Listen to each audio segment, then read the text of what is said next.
안녕하십니까. 박준의 뉴스 인사이다의 박준입니다. 오늘은 뉴스토마토 단독 보도 뉴스토마토의 전현주 기자와 먼저 이야기 나눠보겠습니다.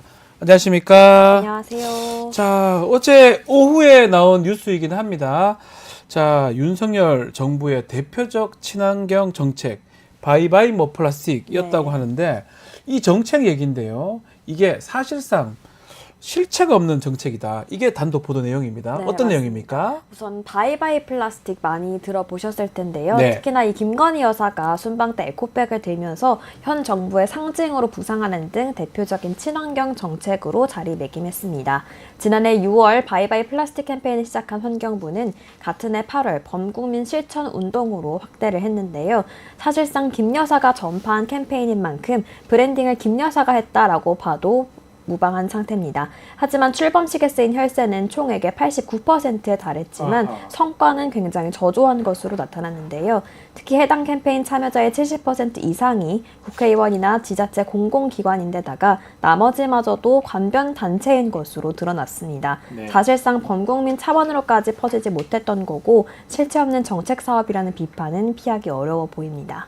자, 정책 자체도 실체가 없는데 혈세 1억 원 이상이 쓰였다. 이게 핵심인 것 같은데요. 네, 국회 환경노동위원회 소속 이하경 민주당 네. 의원이 환경부 자원순환국으로부터 제출받은 자료에 따르면 김 여사가 참석한 바이바이 플라스틱 사업 금액은 1억 985만 원입니다. 이 중 김 여사가 직접 참여한 이 바이바이 플라스틱 캠페인 출범 행사에만 9,660만 5천 원이 집행이 됐는데요. 반면 출범식 행사 이후에는 이 캠페인 알리기 위한 홍보로 바이바이 플라스틱 티셔츠 제작과 굿즈 제작에 1,325만 5천 원이 지출이 됐습니다. 1억여 원을 들여서 출범식을 열고는 이후에 진행 사업은 전무했다라는 건데요. 네. 또 환경부는 이에 대해서 출범 이후에 SNS를 통해 챌린지가 확산했기 때문에 추후 사업 진행비가 많이 필요하지 않았다 이렇게 해명을 했습니다. 네. 하지만 이 환경부의 해명대로라면 SNS 챌린지를 주로 하는 캠페인 출범을 위해서 무려 1억 원의 비용을 쓴 셈이 된 겁니다. 결국은 SNS 챌린지 하기 위해서 돈을 1억 원 이상 정도 썼다라는 건데 이게 제대로 운영되지 않았다고 봐야 되는데 그것도 문제지만 이 캠페인 역시 김건희 여사가 대통령실을 통해서 깊숙이 관여한 사업이다. 이게 더 큰 거 아니겠습니까? 네, 강두구 의원이 공개한 환경부의 바이바이 플라스틱 사업 추진 경위 답변서를 보면 이 사업은 환경부가 당초 기획한 것이 아니라 김 여사가 제안 또는 지시해서 기획된 행사입니다. 지시요? 네, 환경부는 또 바이바이 플라스틱 포스터와 관련해서도 김 여사가 아이디어를 제공하고 전문 작가의 재능 기부를 통해서 제작된 것으로 안다 이렇게 설명했는데요. 이에 대해 강 의원은 공직자도 아닌 김 여사가 환경부의 바이바이 플라스틱 사업에 대해서 직접 개입한 거다 이렇게 주장했습니다. 또 기억을 되짚어보면 지난 6월에 윤 대통령이 중앙아시아 3개국 순방길에 오를 때 김건희 여사는 이 바이바이 플라스틱이라고 적힌 강아지 도안이 그려진 에코백을 들었었는데요. 당시 진실탐사그룹 셜록은 에코백에 그려진 강아지 도안이 김 여사의 뜻에 따라서 만들어졌다는 사실을 보도한 바 있습니다. 네. 당시 환경부가 직접 여사가 강아지 도안 아이디어를 제공했다 이렇게 답변을 했는데요. 당시에도 기획안 한 장 없이 진행이 됐고 심지어 그 강아지는 윤 대통령 부부가 키우는 이 세로미를 닮기도 했습니다. 네, 그 반려견 닮았다 이런 얘기. 그래서 누가 했냐 뭐 이런 얘기도 있었던 것 같은데 이 정부가 이렇게 혈세 아니겠습니까? 네, 맞습니다. 이 돈을 많이 들었으면 효과라도 있어야 될 것 같은데 문제는 홍보가 또 잘 안 된 것 같네요. 네, 환경부는 바이바이 플라스틱을 포함한 자원순환 정책 홍보를 위해서 홍보 영상과 콘텐츠 제작 등에 무려 5억 4천여만 원을 사용을 했는데요. 그런데 정작 해당 캠페인 참여 현황을 보면 실효성이 굉장히 의심이 됩니다. 환경부에 따르면 이 바이바이 플라스틱 챌린지 참여는 1,126개소가 참여했다 이렇게 밝혔는데요. 예. 다만 여기서 국회의원과 또 시도의회 의원을 제외하면 개인 참여자는 손에 꼽힐 정도로 굉장히 저조합니다. 또 공공기관과 지자체 등이 70%를 차지하고 또 SNS에 직접 이 바이바이 플라스틱을 검색을 해봐도 대부분 기관장들이 참여한 게시물만 있는데요. 아까 그 환경부가 SNS 챌린지를 뭐 유도했기 때문에 정책비가 필요 없었다라고 했지만 사실상 SNS 챌린지도 일반인들의 참여는 굉장히 저조했던 것으로 보입니다. 이로써 실책도 또 효과도 없는 캠페인이었다는 것을 확인할 수 있었습니다. 돈만 들이고 실적도 나오지 않은 그런 캠페인이었는데 김건희 여사가 대통령실에서 직접 지시해서 깊숙이 관여된 그런 바이바이 플라스틱 캠페인이었다라는 게 오늘 어제죠. 어제 뉴스토마토 단독 보도였습니다. 전주희 기자 감사합니다. 네, 고맙습니다. 네. 자, 이어서 저희는 대담한 대담으로 돌아올 테니까요. 조금만 기다려 주십시오.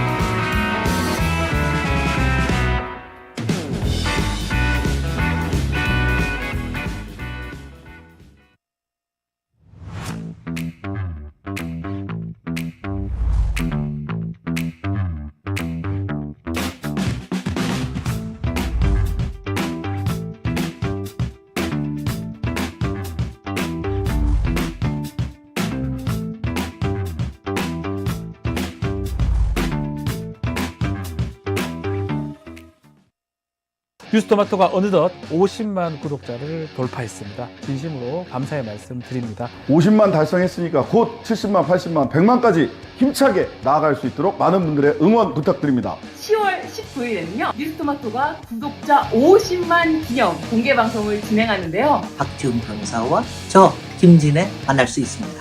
같이 사진 찍어드릴게요. 많은 분들께서 좀 찾아주십사 부탁드리고 소문도 좀 팍팍 내주시길 바라겠습니다.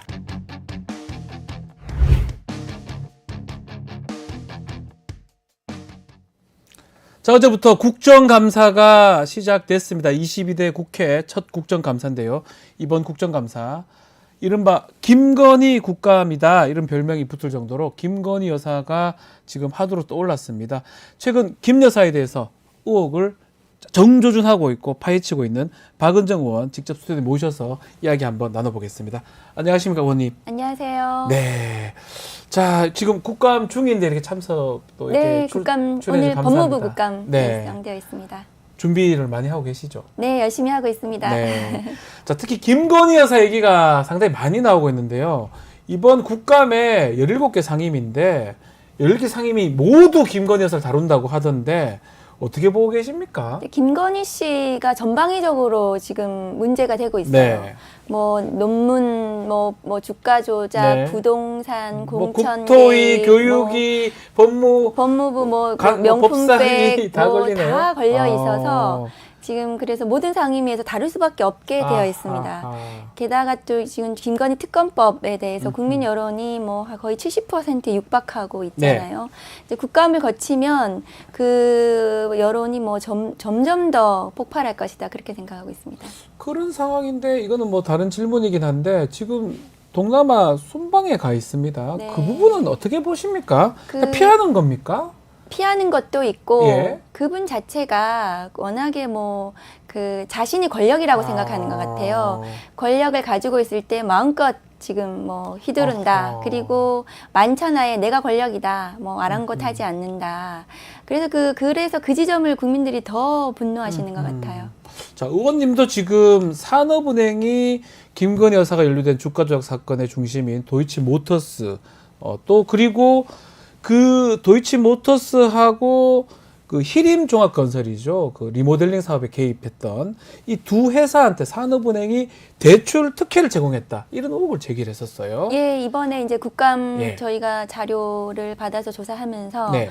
굉장히 그 뭐 충격적인 산업은행이 국책은행이잖아요. 그렇죠. 그리고 첨단 산업이라든가 기간 산업에 자금이 어려운 데다가 이제 대출을 해주고 자금을 지원해주는 은행인데 공교롭게도 김건희 여사하고 관련된 업체들이 네. 뭐 예를 들면은 뭐 저 히림 이런 데는 건축 설계업 하는 데잖아요. 그렇죠. 그런데 산업은행이 대출을 해줄 게 별로 없는데도 음흠. 신주 인수권부 사채 관련 이제 대출을 해줬단 말이죠. 네. 그러니까 히림이라든가 도이치 여기가 두 군데 모두 250억에 금액이 꽤 크네요. 그러니까 BW 대출로는 산업은행으로서 최고액을 대출을 해줬더라고요. 예. 근데 공교롭게도 이 산업은행도 그렇고 히림이나 네. 도이치도 모두 김건희 여사 코바나 코바나 컨텐츠 컨텐츠. 후원 업체였고 뭐 한두 번 해준 게 아니에요. 한 예. 서너 차례도 해주기도 하고 음흠.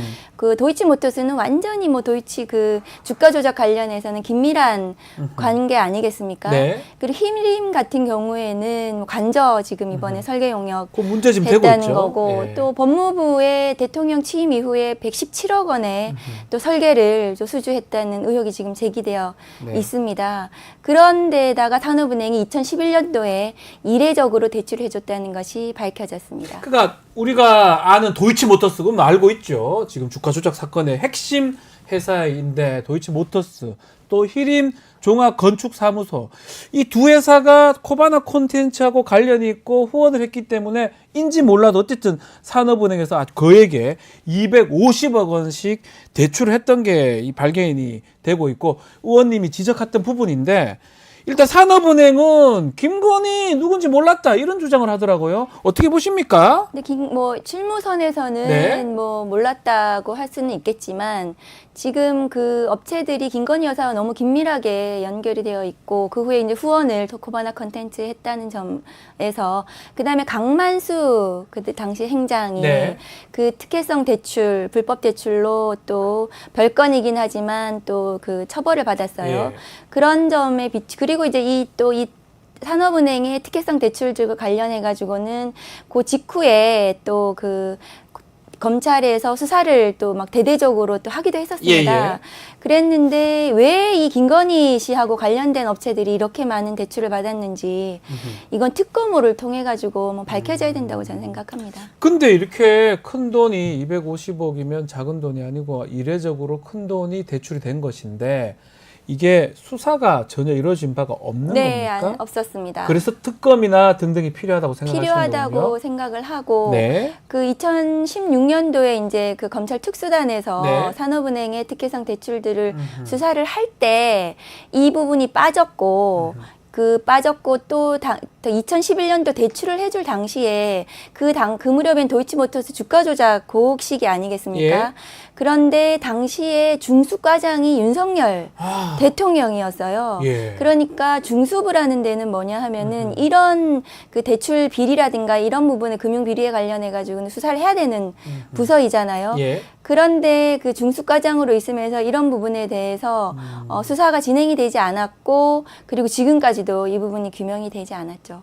부산 저축은행 사건하고 비슷하다는 생각도 그렇죠. 들기도 대출 하네요. 관련한 불법을 예, 의심해 볼 수 거기에다가 있죠. 수사를 해야 될 주무가 윤석열 당시 중수과장이다. 맞습니다. 대검에. 그런 것도 좀 연관성이 있는 것 같습니다.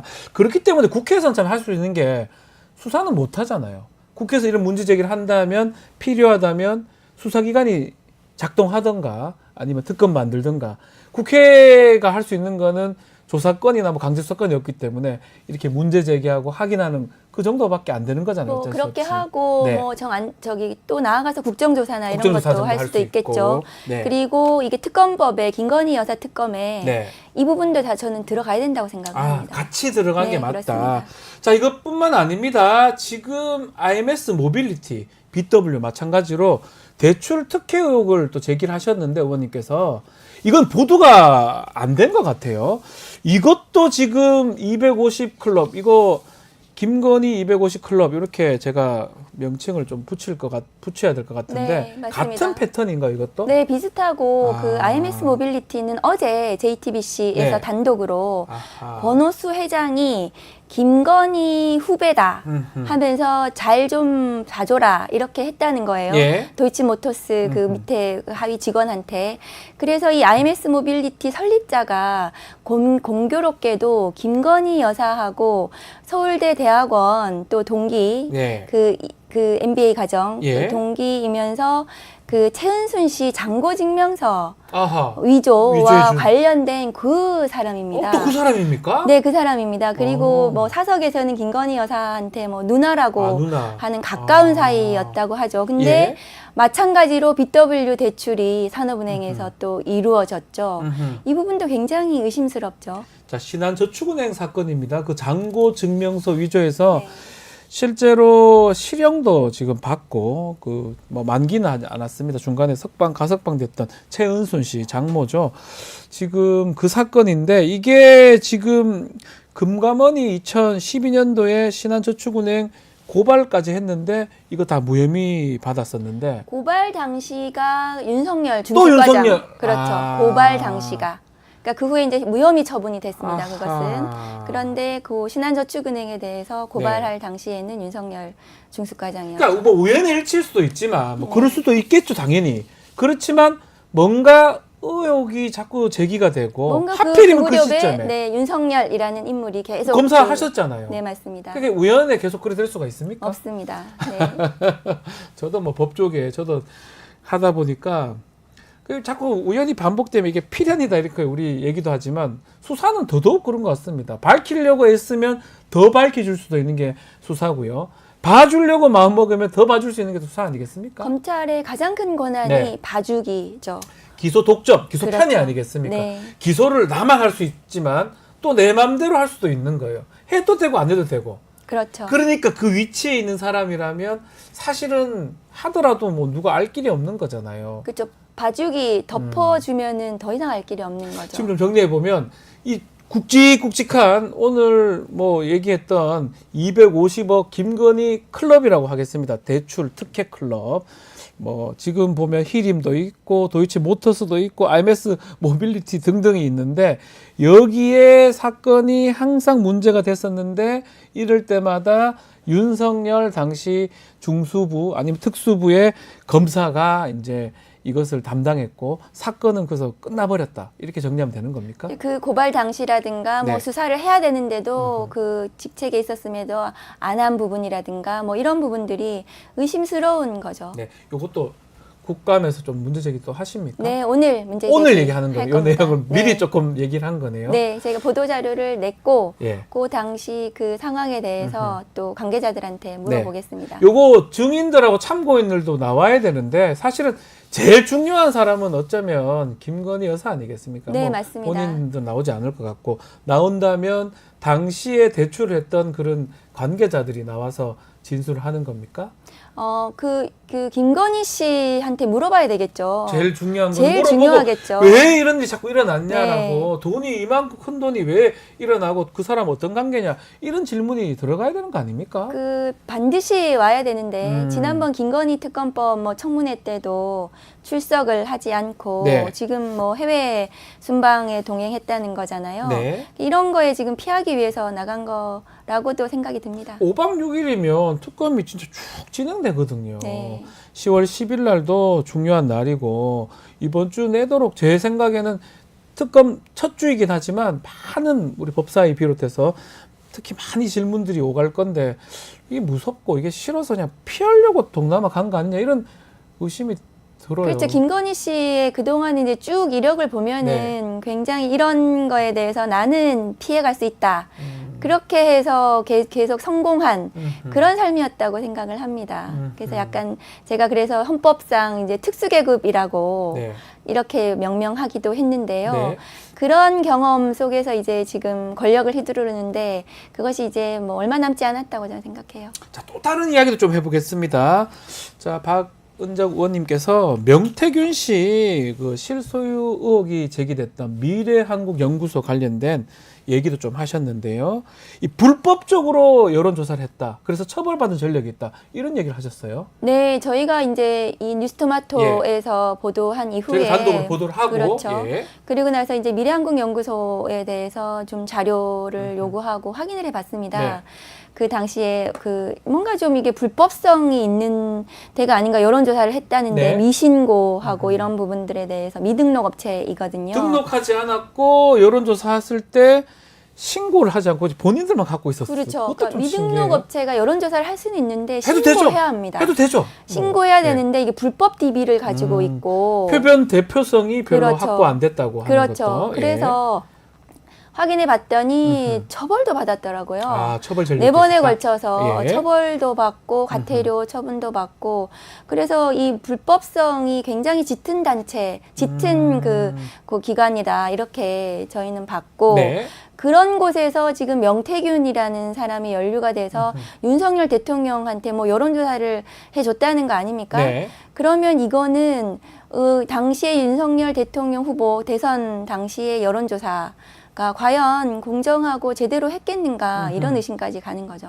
그러니까 지금 가장 문제가 됐던 것 중에 하나가 등록도 안 해놓고 신고도 하지 않고 자기 마음대로 여론조사를 한 다음에 표본도 지금 문제가 되고 있고요. 그렇죠.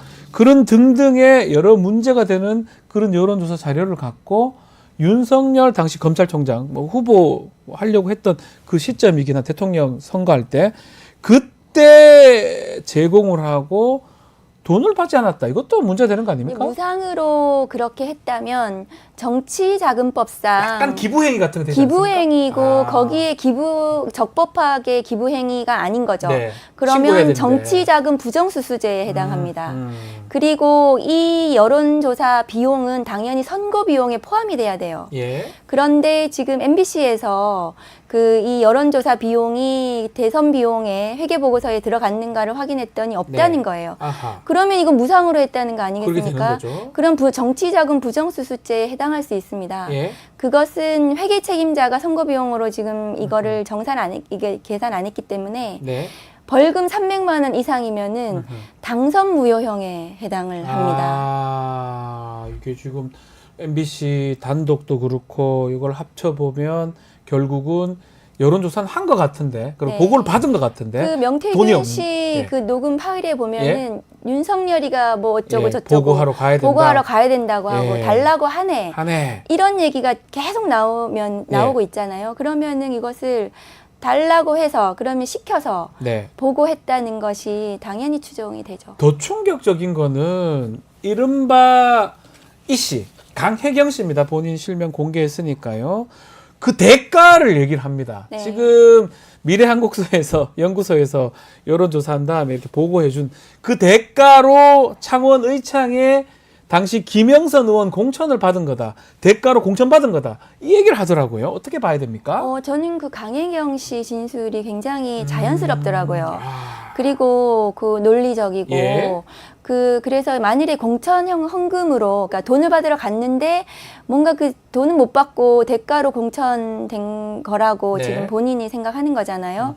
그리고 거기 가서 다 선거운동 했다는 거고 공천 헌금이라면은 뭐 이거는 뭐 명백한 네. 국정농단 대통령의 그 공천 개입이고 대통령 박근혜 전 대통령은 뭐 여론조사만 했다는 이유로 징역 2년을 받았지 않습니까?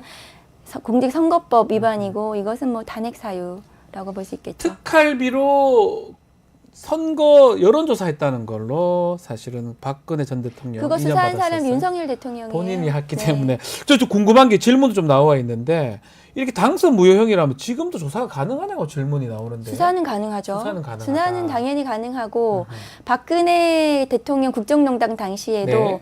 서울중앙지검 특검에서 수사가 진행이 됐었습니다. 기소는 아마 그 탄핵으로 파면된 이후에 네. 기소가 됐겠지만은 예. 그 수사는 당연히 가능하고 수사를 해야 되는 사안입니다. 현직 대통령이 뭐 외환 내란 빼고는 사실은 뭐 체포되거나 하진 않잖아요. 그렇습니다. 그런 것 때문에 사실은 뭐 이걸로 갖고 직접 조사하거나 이런 건 좀 어렵다고 하더라도 하기는 가능하다는 거네요. 네, 그리고 제가 공소시효 이제 중지될 거고. 이미 이제 이 뉴스토마토 그 보도 직후에 제가 이제 그 무상 여론조사 부분은 아하. 과거에 은수미 시장이 있습니다. 성남시장이요. 네, 그분이 무상으로 렌트카 예. 그 제공받고 그게 이렇게 했다는 표로 것에 내신 걸 대해서 봤습니다. 예. 그게 뭐 수백만 원 정도밖에 안 되는데도 벌금 90만 원 그렇죠. 받았어요. 정치 자금 예. 수수로. 그러면 이건 3억 6천, 뭐 3억 7천 얘기가 나오지 않습니까? 그럼 이거는 뭐 굉장히 중한 사안이고. 100만 원 넘어갈 가능성이 높겠죠. 그렇습니다. 그것도 90만 원인데. 네, 그러면 이거는 뭐 수사를 당장이라도 해야 되는 사안이죠. 수사를 해야 되고 그게 안 된다고 하더라도 이게 사실은 탄핵 사유는 될 수 있다 이렇게 보시는 거죠. 당연하죠. 예. 네. 근데 그게 임기 이후에 있었던 건 아니잖아요. 임기 전에 있었던 임기 전에 거예요. 정치자금 수수는 아, 당선 무효이고, 당선 무효이고 공천 개입은 탄핵 사유입니다. 공천 개입은 탄핵 네, 사유고 그 양자를 나눠서 예. 보시면 됩니다. 그 두 가지가 지금 국정감사에서 특히 김건희 여사를 중심으로 계속 이루어지고 있기 때문에 윤석열 대통령이 중심으로 공천 개입이나 이런 것들이 문제되지만 네. 당연히 공범으로 김건희 씨에 대해서도 같이 수사가 진행이 돼야 아하. 되겠죠. 요것도 질문을 좀 드려보면 김대남 씨 녹취록 같은 걸 보면 좀 들어보면 윤석열 대통령은 그냥 쑥 빠져 있는 것 같기도 하고 별로 신경도 안 쓰는 것 같아요. 김대남 씨나 그 밑에 그 행정관들이 김건희 여사님이 중요해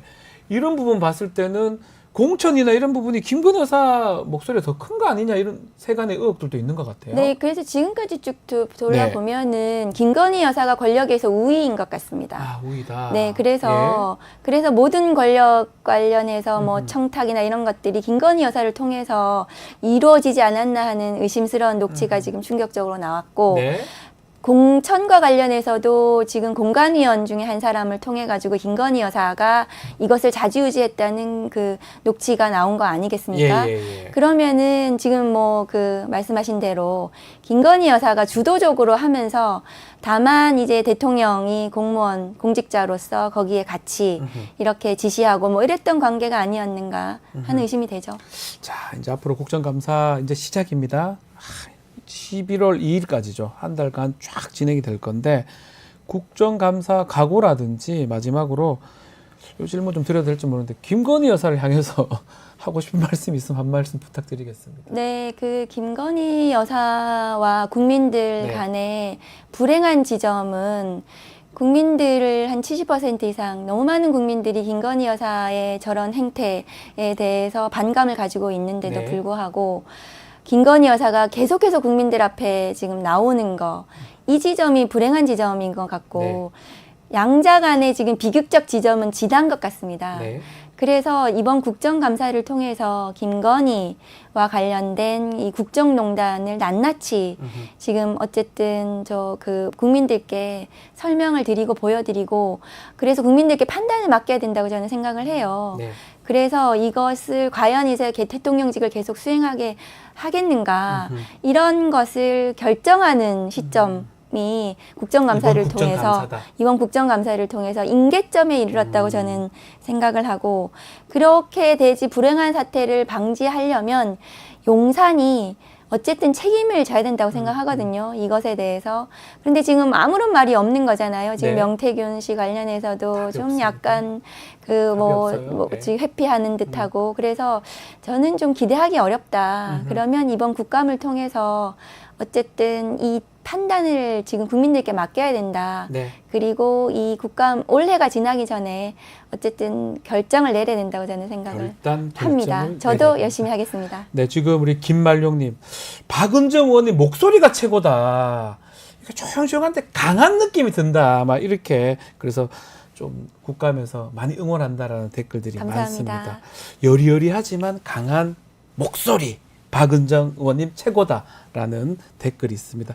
많은 활약 부탁드리겠습니다. 네, 감사합니다. 자, 박은정 조국혁신당 의원과 함께했습니다. 오늘 말씀 감사합니다. 감사합니다.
언젠가 여의도에서 비상할 날을 꿈꾸는 청년 정치인들과 함께 정치 이야기 현안 짚어보겠습니다.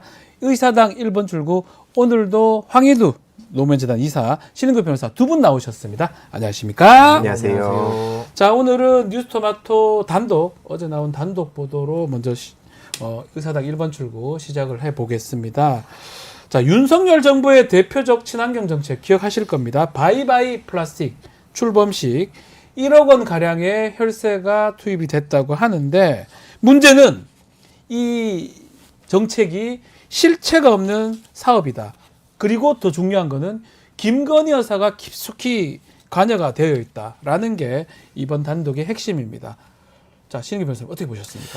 그러니까 저는 이게 참 대한민국의 이게 고질적인 이제 문제로 전 자리 잡을 것 같은데요. 네. 이게 딱 두 가지 차원에서 좀 특징이 있는 게 일단 김건희 여사 또 낍니다. 또 꼈어요. 그러니까 뭐 안 끼는 데가 없고 이번에는 또 이제 혈세 지원받는 데까지 껴가지고 이거 이제 네. 정말 김건희 공화국이다라는 오명을 피하기가 어려울 것 같고 또 하나는 윤석열 대통령이 임기 초에 강조했던 그 이권 카르텔을 없애야 된다. 네. 이거 전형적인 이권 카르텔 같거든요. 네. 그래서 여러 가지 국가의 예산이나 혈세를 뺏어가지고 이제 김건희 여사를 위해서 사실상 그 영향력을 유지 강화시켜주기 위해서 지금 사용이 된 거기 때문에 이거 저는 반드시 이번에 국감에서도 좀 다뤄지고 이 문제에 대해서 좀 김건희 여사의 어느 정도 영향력까지 지금 이 국정 전반에 펼쳐져 있는지 네. 그걸 저는 상징하는 사건 아니냐라는 생각이 좀 들었습니다. 돈이 1억 원 정도가 투입이 됐는데 뭔가 된 게 하나도 없고 또 김건희다.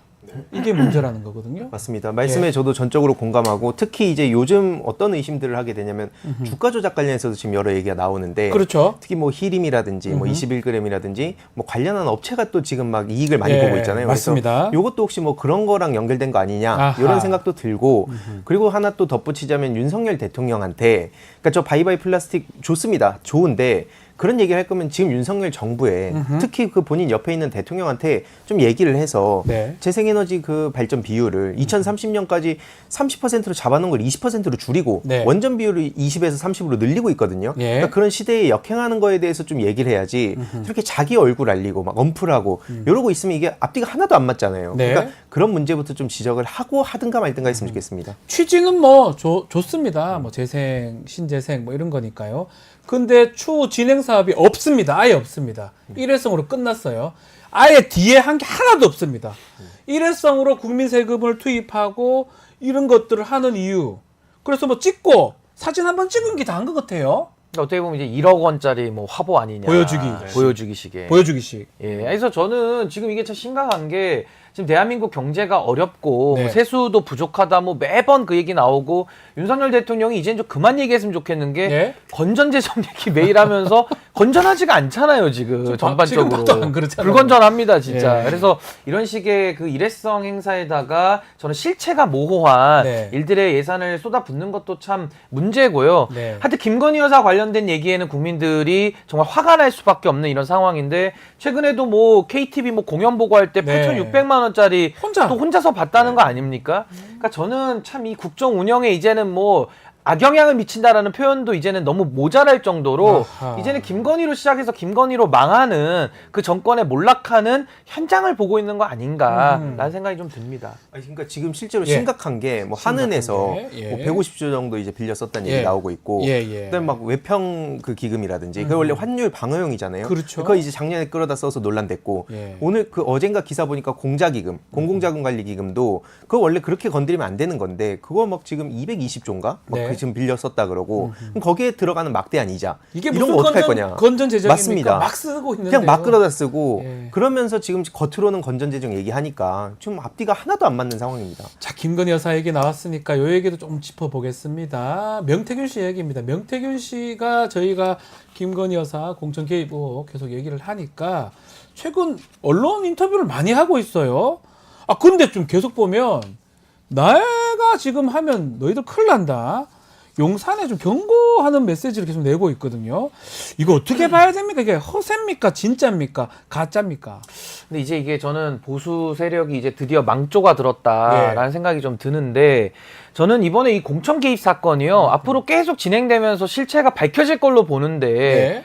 전 이거 이제 공천 뇌물 아니냐라는 생각이 들 정도예요. 공천 뇌물. 그러니까 명태균 씨가 여론조사를 통해 가지고 윤석열 대통령한테 지속적으로 보고했다는 거 아닙니까? 예, 맞습니다. 그럼 그 돈에 대해서 윤석열 대통령은 합법적이지 않은 방식으로 정치원금을 받은 것이고 네. 본인이 지출해야 될 이익을 면제받은 이익을 받는 거거든요. 네. 거기에 대해서 명태균 씨는 공천이라고 하는 정말 건드려서는 안 되는 민주주의를 왜곡시키는 중대 범죄에 해당하는 공천권을 대가로 받아버리는 그러면서 네. 김영선 의원과 그 월급 반띵 사건 그러니까 이런 식으로 그 소위 말해서 카르텔이 짜진다라는 게 전 예. 너무 이거는 참 대한민국에서 있을 수 없는 일이 지금 일어나고 있다라는 것이고 네. 이게 정치 브로커거든요. 무슨 뭐 컨설턴트 무슨 여론조사 이런 게 아니고 그들이 선을 넘어서는 안 되는 부분까지 아주 깊숙하게 개입이 돼가지고 사실상 이제 선거 범죄까지 조사해봐야 되는 이런 상황에서 이 정치 브로커도 문제지만은 이 브로커한테 노란한 정치인들도 저는 지적하지 않을 수가 없다. 아하. 윤석열 대통령을 비롯해서 이준석 대표, 김종인 위원장,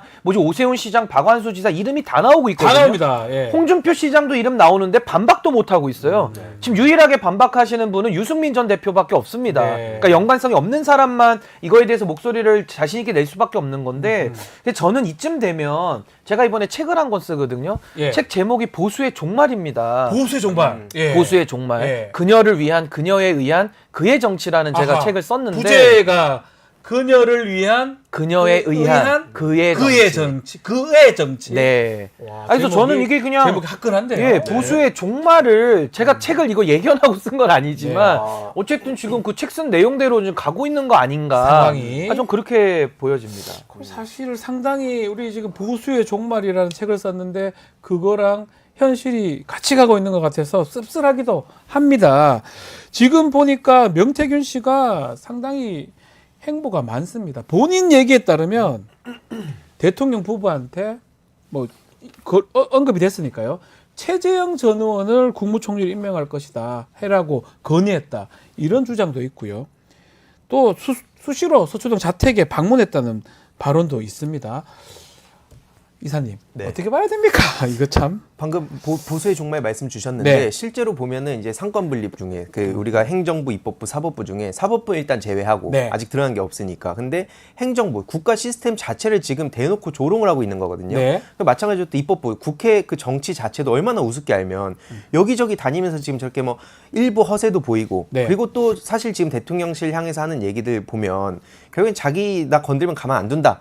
다른 의미로 자기 살려달라. 이 얘기를 지금 좀 돌려서 센 척하면서 하고 있다는 생각이 또 들고요. 네. 그리고 사실 결정적으로는 국민들의 의식 수준을 너무 우습게 보는 것 같습니다. 저런 식으로 자기가 좀 떠들고 다니면 여태까지 아까 말씀 쭉 주셨던 나름 그 대권을 노리던 그런 정치인들한테 먹혔던 수법들이 마치 국민들한테도 먹히는 것처럼 생각을 해서 저런지 모르겠습니다만 여기저기 막 인터뷰하고 다니는 거 보면 네. 내가 막 얘기하면 사람들이 다 설득된다 이렇게 생각하는 것 같은데 네. 결코 이제 우리 국민들은 그렇게 넘어가지 않죠.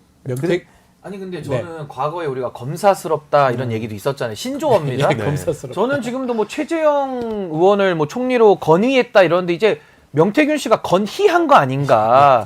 그리고 저는 이제 앞으로는 이걸 구태 정치로 표현하는 것도요. 네. 너무 부족합니다. 아니, 구태 정치라는 게 많잖아요. 뭐 양태가 많은데 네. 이런 명태균식의 정치를 이제는 구태 정치를 넘어서 명태 정치다. 전 이렇게 신조어를 만들어야 될 정도로 네. 너무 심각합니다. 네. 너무 심각한 구태의 끝판왕을 보는 이런 명태 정치를 이제 저는 그 민낯을 다 이제 공개하고 전 국민들에게 이건 엄중한 심판을 좀 물어야 될 사안이다. 저 그렇게 봅니다. 명태 말씀하셨으니까 그 기사 내용을 좀 더 소개를 드리면 국무총리 최재형 전 의원 건의했다. 그리고 본인이 인수위 가가지고 뭐 또 만약에 이렇게 안 하면 다 잡혀간다 이런 얘기도 했다고 하고요. 정부 공직을 제안받았는데 거절했다는 얘기도 있고 뭐 여러 가지 본인의 얘기를 좀 하고 있는데 문제는 이렇게 얘기해도 대통령실의 공식 답변이 없는 것 같아요. 고위 관계자는 입장은 나오고 있는데 공식적으로 예전에 뭔가 조금이라도 뭐 문제되면 가짜 뉴스다 고발 조치하고 이랬던 것 같은데 이번에는 조용한 것 같습니다. 네, 그나마 그 고위 관계자는 사람 입장도 보면 네. 자주 드나들진 않았다. 아크로비스타에. 요 얘기가 그럼 어쨌든 왔다는 거 얘기하는 거고 예. 뭐 경선 이후로 뭐 단호하게 끊어낸 것처럼 얘기를 하고 있는데 그럼 이제 또 우리가 의심할 수밖에 없는 게 많죠. 네. 22년 2월 28일부터 3월 8일까지 그것도 아주 면밀 조사. 뭐 네. 패널 한 3,000명 정도 되는 그 조사를 하고 그리고 나서 이제 그저께인가요? 스픽스에서 또 단독 보도도 나오고 네. 그 공익제보자 강혜경 님이 얘기하지 않았습니까? 3억 6천만 원의 그 돈을 못 받아서 네. 김영선 공천으로 이어진 거 아니냐. 이 사실상 그렇게 볼 수밖에 없다는 얘기인데 아하. 전 그리고 어제 그 동아일보 인터뷰 중에 그 내용이 되게 눈에 들어왔습니다. 김건희 씨에 대한 조언에 대한 얘기를 하면서 네. 그 나한테만 시키는 걸 나한테만 하지 말고 다른 사람들한테도 해라 이런 얘기하는데 그럼 여기서 우리가 당연히 이 생각을 할 수밖에 없는 거죠. 김건희 씨가 명태균 씨한테 도대체 뭘 시켰을까? 아. 어떤 요청을 했을까에 대해서 사실 파고 들어야 된다고 생각합니다. 이거 굉장히 끔찍한 얘기인 거예요. 네. 자, 지금 뭐 여러 가지 기사가 그 기사 중에 지금 본인의 역할 얘기도 하고 있고 또 그 이씨 강혜경 씨 주장에 따르면 그래서 그 대가로 여론조사해 준 대가로 지금 공천 김영선 의창 지역구 보궐선거 공천 받았다. 이건 뭐 장난 같은 얘기로 들리기도 하는데 일단은 본인이 이런 얘기를 합니다. 만약에 내가 검찰 조사를 받으면 한 달이면 탄핵해야 될 것이다. 감당이 되겠냐? 검사한테 묻겠다고 대묻겠다 이런 얘기 하는데 어떻게 보셨습니까? 검찰 부르면 나 가만히 있겠다 이걸로 들리기도 하고요. 어떻게 우리가 풀이를 해야 됩니까? 무섭습니다 이제. 근데 저는 이제 이쯤 되면은 네. 명태균이라는 인물을 중심으로 해서 네. 지금 공당의 공천도 노란한 제가 아까 뭐 공천 뇌물 얘기까지 네. 했습니다만은 거의 범죄 소굴이거든요. 예. 이 범죄 소굴에 연관된 유력 정치인들 지금도 입을 다 다물고 있습니다. 네. 예를 들면 윤석열, 김건희, 김종인, 이준석 이런 분들 진실 얘기 안 하고 있거든요. 말만 삥삥 돌리면서 이 사안 자체를 축소하거나 외면하고 있습니다. 아무 말도 안 하고 있어요. 네. 그러니까 저는 이런 행태 자체가 너무 개탄스럽고 아니 명태균 씨가 오죽하면 대선에서 영향 미치고요. 이준석 의원하고는 2021년도부터 다 관계가 있었다라는 거예요.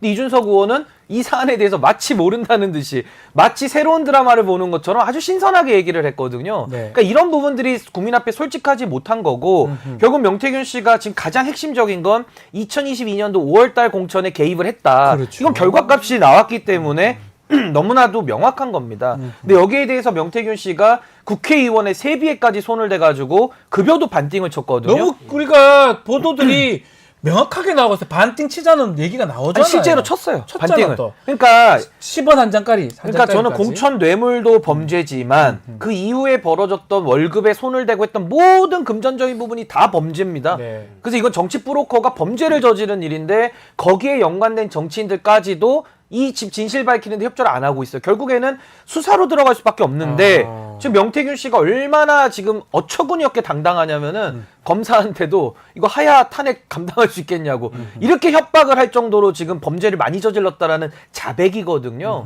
저는 여기에 좌우가 있을까요? 여기에 보수 진보가 있을까요? 여기에 국민의 분열이 있을까요? 아닌 건 아닌 건데 여기에 대해서 저는 명태균 씨가 이미 뭘 저질렀는지 아직 구체적인 얘기는 안 했지만 네. 분명히 본인의 뉘앙스로는 대통령의 하야와 탄핵까지 거론할 만큼 중대한 헌법과 법률 위반을 전제하고 있어요. 네. 여기에 대한 진실 밝혀야 되고 이거 알고 있는 정치인들 있지 않습니까? 이준석, 김종인, 홍준표 등등등 보수에서 활동한 정치인들 여기에 대해서 진실에 대한 협조를 안 하면요. 그분들 앞으로 더 명태 정치할 거 아니면 더 이상 정치할 전 이유도 찾을 수 없다. 명태 저는 그렇게 얘기하셨는데. 근데 얘기를 아마 절대 네. 못할 거라고 보는 네. 게 예를 들어서 오세훈 시장. 네. 그 자기가 어떻게 서울시장 왜 됐는지도 모른다는 얘기를 막 하잖아요. 왜냐면 김종인 위원장이 자기한테 부탁을 했다 이런 식으로 얘기하면서 예. 근데 그리고 뭐 오세훈 4번 울었다 이 얘기 나온 거에 대해서 그냥 대과일같이 없다 그렇게 넘기려고 하고 있고 네. 이거 사실 되게 중요한 사안이잖아요.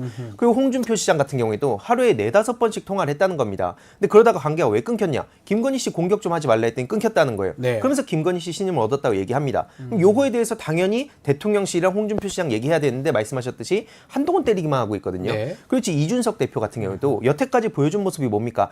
같은 당 사람이라 하더라도 자기는 한 대 맞으면 2대 돌려준다. 내가 흑하면 어떻게 되는지 보자. 원래 니네 그런 당에 얘기 많이 했었잖아요. 숟가락 몇 개인지 내가 다 안다. 이렇게 실컷 얘기한 게 이준석이었고 그걸로 사람들의 그래도 좀 젊은 사람들의 지지를 받아왔었는데 막 할 말은 한다. 네. 근데 지금 여기 보면 명태균이라는 사람이 내가 걔 전화도 하면 걔가 안 받겠어? 그리고 내가 걔 혼내면 좀 어때? 이런 식으로 얘기하는데도 찍소리도 못하고 있습니다. 아무도 말 못해요. 이러면 너무나 이상하다는 생각이 들 수밖에 없는 거죠. 네. 게다가 대통령실에서 그 공직기관 비서관실에서 창원에 찾아왔다는 거 아닙니까? 그렇죠. 그래가지고 와가지고 대통령 그 이름 팔고 다녀도 된다 이 얘기를 해가지고 자기도 그렇게 했다는 건데 이거 대통령실에서 이런 식으로 조용히 넘어가면 누가 이걸 받아들이겠습니까? 아니 그래서 저는 공식적으로 말씀드리고 싶은 게 예. 오세훈이나 홍준표나 김종인 이런 분들은 네. 주변에서 명태균하고 관련을 맺었다라고 지금 주장되고 있기 때문에 예. 이게 사실로 드러나면 그냥 쪽팔린 일이에요. 네. 뿌록거한테 노란한 일이거든요. 근데 여기서 중요한 건 뭐냐? 공천 개입 내지는 공천 뇌물의 당사자인 이준석 의원은 당시 국민의힘 당 대표였고요. 맞습니다. 이번 공천 개입 올해 총선은 당 대표가 누굽니까? 한동훈 비대위원장이에요. 네. 이 두 명에 한해서는 다 팔 때까지 물어야 된다. 질문을 해야 왜냐하면 된다. 직접 당사자거든요. 알고 있으면 알고 있는 걸 말해야 될 것이고 모르면 모른다고 얘기를 해야 되는데 만약에 알고 있었으면 이거는 공천 개입 사실에 대해서 광의의 공모를 한 거나 마찬가지거든요. 네. 그러니까 이런 부분에 대해서는 반드시 밝혀져야 되기 때문에 오늘도 뉴스토마토 편집국장님이 그 기고를 해서 네. 결국에는 그 한동훈과 이준석 둘이 입을 열어야 된다. 아주 적합한 지적이라 저는 보고요. 네. 이 부분이 저는 반드시 규명돼야 된다. 저는 그렇게 봅니다. 2022년도에 당대표인 지금 이준석 의원 그리고 2024년도 총선할 때 비대위원장 했던 지금 한동훈 대표 두 사람이 답을 하지 않는다면 이것은 해결되지 않는다라고 우리 신은규 변호사님이 말씀을 주셨습니다. 맞는 것 같아요. 아니 그게 아니라 정치인이요. 정치를 더 하겠다는 사람들 아닙니까? 미래 권력을 지금 얘기하는 사람들이 명태 정치에 놀아놨고 당시에 공천장에 도장까지 찍은 사람들 아닙니까? 근데 거기에 대해서 본인들이 불리하거나 본인들이 말을 못하면 침묵한다? 그럼 정치 그만해야죠. 그만해야 된다? 어떻게 정치를 더 합니까? 무슨 염치와 낯짝으로 합니까? 매우 심각하다고 봅니다. 자, 한동훈 대표 얘기 좀 더 이어가겠습니다.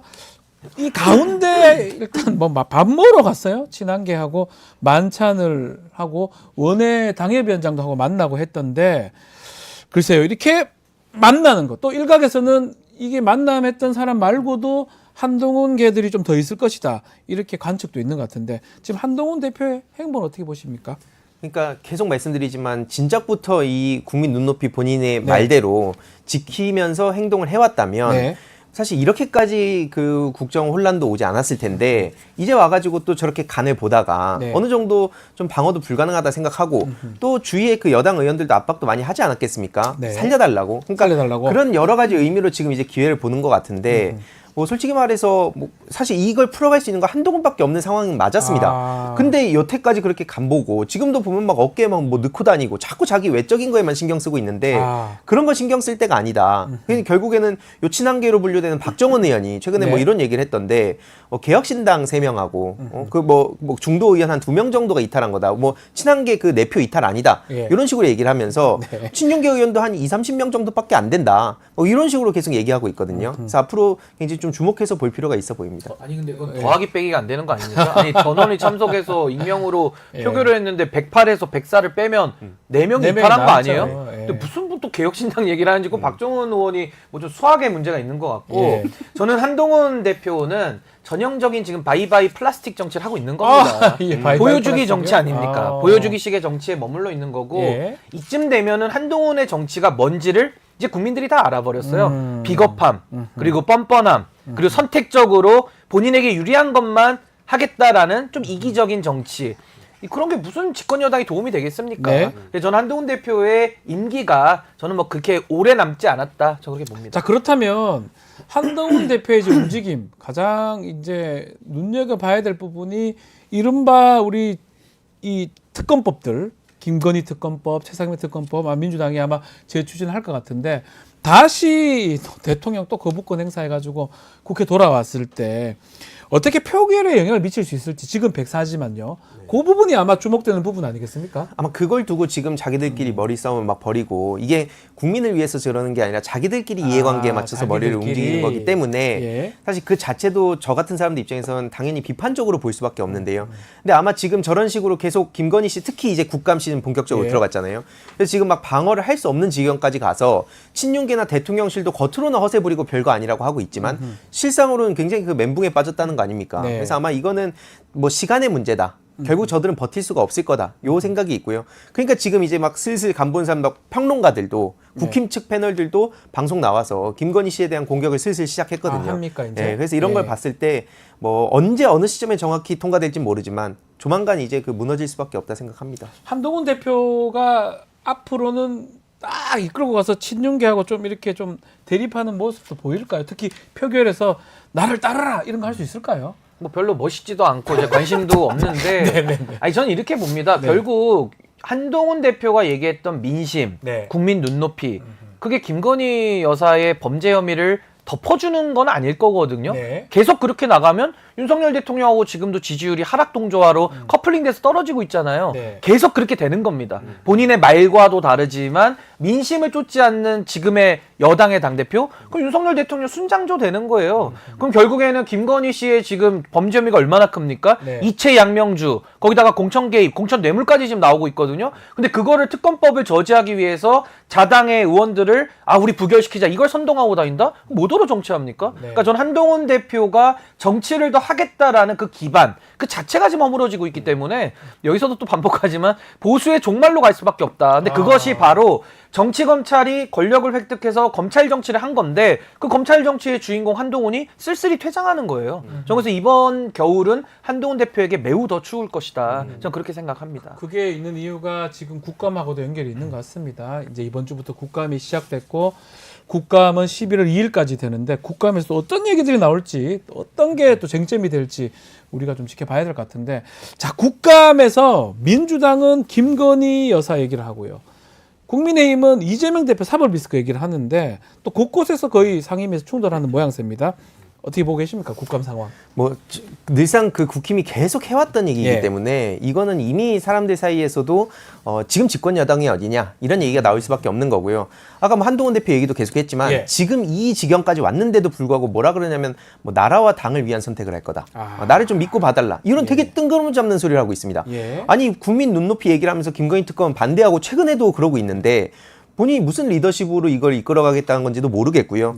중요한 거 이제 민주당에서 365 국감이라 해서 3대 기조, 그다음에 그 6대 의혹, 5대 대책해서 문제 제기도 하고 그 민생 회복 지원금을 비롯한 각종 대책 이런 것까지 같이 이번 국감에 녹여내겠다 이런 의지를 갖고 있기 때문에 결국 핵심은 김건희 씨로 가겠지만 그 주변부들 지금 뭐 예를 들어서 김건희 씨 논문 관련한 막 쑥대, 국민대 이런 쪽도 지금 이제 주목해서 볼 필요 있고 어제 뭐 이소영 의원도 지적했지만 양평 땅 문제 이게 잠깐 잊혀져 있는데 결코 그냥 넘어갈 수 없는 문제거든요. 지금 이런 문제들도 굉장히 주목해서 볼 필요 있다. 어떻습니까? 우리 국감이 다음 달 1일까지 진행이 되는데 관전 포인트 하나 짚어주십시오. 그러니까 저는 이제 국민의힘의 행태를 보면 너무 한심하죠. 또 한심합니까? 지난번에 아니요 지난 국감에는 뭐 수돗물 마시면서 그 연장선 속에서 엉뚱한 짓 많이 했거든요. 근데 이제 와서도 또 여전히 이재명 국감을 하겠다라고 하면 좋습니다. 정권을 내놓으세요 차라리. 그 이재명 대표가 대통령 하면은 이재명 국감 원없이 할 수 있거든요. 맞아요. 그러니까 그게 아니라 본인이 지금 권력 잡고 있는데 국감에서는 이재명 국감하고 본인들의 비의 사실은 범죄를 숨기고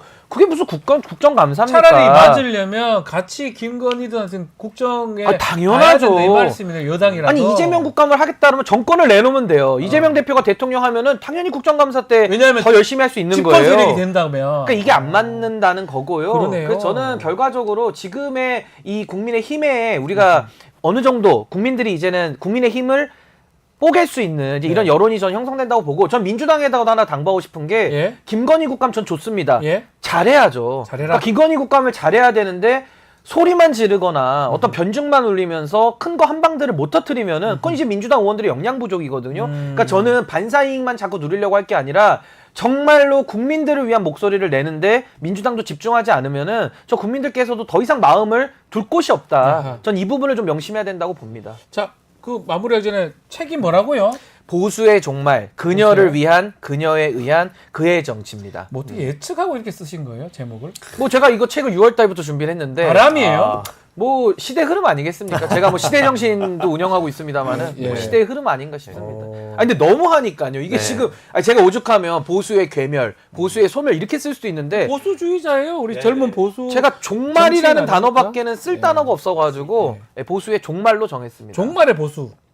알겠습니다. 웃지 마시고요. 보수의 종말입니다. 보수 종말인가요? 죄송합니다. 자, 오늘 마무리하겠습니다. 항의도 이사, 신은규 변호사 두 분 감사합니다. 감사합니다.